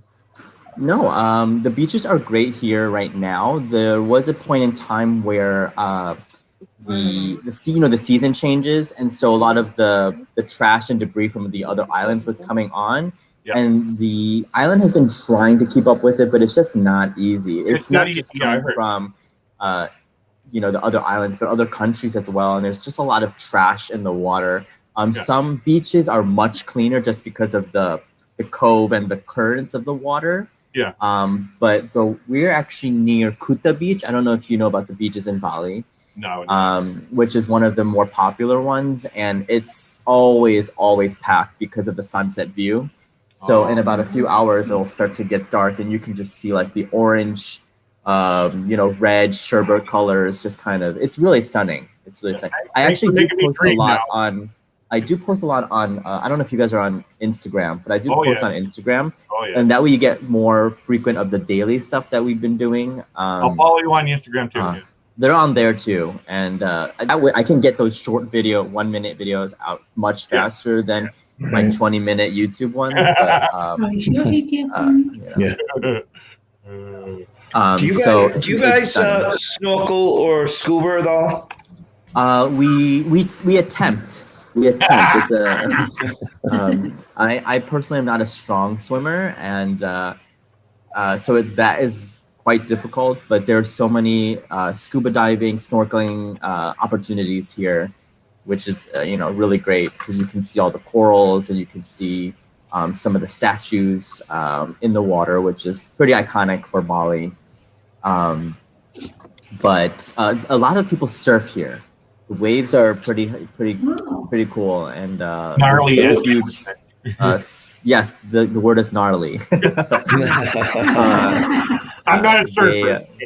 No, I don't think anyone in this group is a surfer, but yeah, they do that. They do kayaking, paddleboarding, surfing, and they actually are so prevalent that a lot of the motorbikes here, if you rent one, there are surfboard attachments. So it's like so readily available that like people are just like, yeah, I'm gonna need that. So they're all over the streets, and it's pretty cool. Have you tried it? Oh no. Oh, you haven't. Okay. No, I'm a pool kind of guy. Okay. I'm the same way. Love the pool. Yeah, and if it's close to the beach and there's some sand, okay, I can deal with that. But once you get into the salt water, I don't do too well, which is probably why I haven't done any cruises. Probably the rocky feeling and the seasickness. I don't know. I just But I hope to and try it one drinking day. just doesn't mix well. That's what I'm worried about. Yeah, it's definitely not a good idea. I flew once. I had an 8 o'clock flight in the morning, and I had gone drinking the night before till like 3 a.m. And I had to catch that flight, and I swear I will never ever do that ever again. It was nasty. No drinking and flying ever again. No, yeah. I mean, unless you go super hard to the point where you just end up sleeping through your flight, just make sure you don't miss it. But we all have our moments, right? Yeah. Nice. John, I'm actually going to get going here. Yeah, I was just looking at the clock. We gotta get up for work tomorrow, so I figured I'd give each of you a little goodbye. I want to, Weedy, if you want to just give a little plug for your channel, and I'll go right around. It was nice meeting you guys. My name is Weedy. I'm a duo with Explore As We Go. We travel full time. We're currently in Bali and sharing our adventures on social media whenever we can. And it was great to connect with you guys today. I'm thrilled that you were able to come up. I've wanted to talk to you, so that's excellent. Thank you very much for joining us. Thank you for all your information. I promise you I'm checking your channel out. Let's stay connected. Yes. Take care. All right. Bye, guys. Bye. Okay, and Najuma, again, a privilege to finally meet you. Would you like to say anything before we cut off for the evening, or the morning, I should say? No, just thanks for having me up. Okay. And don't say a stranger. Najuma, I from the bottom of my heart, thank you for all your support that you give us in this community. It's amazing. You're so welcome. And I can't wait to meet you one day. And I promise you, I'll be a good boy. Okay. I don't have to give you a timeout. Okay. All right. Well, thank you very much, Najuma. Have a good night or morning. You too. Thank you, John. See you guys later. See ya. Bye. All right. Hamilton, you want to give a little plug for your channel before we say goodnight? John, why was I blocked for 5 minutes? Huh? Oh, shit. I think I hit the wrong thing. No, that's Larry Benters. Yeah, okay. Sorry, I seen Larry. Can y'all guys check my channel out later? I got you up there, Hamilton. Yeah, we got your link there, and so people can check you out. And thank you for joining us. You're welcome. It's been like a long time that I did not see your YouTube videos since 2019. Oh wow! Well, that's great. That's great. Yeah, well, thank you, and don't stay a stranger. We'll talk. Sorry. Go ahead. All right. Bye. Good. Bye. Have a good night.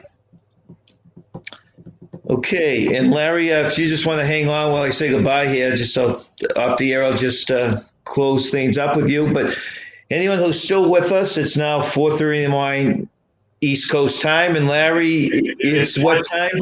1:30 a.m. here on the West Coast time.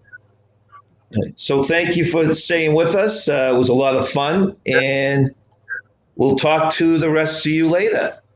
Let's see if I can do this. I'm going to end this. So have a good night. Yeah, I'm staying here.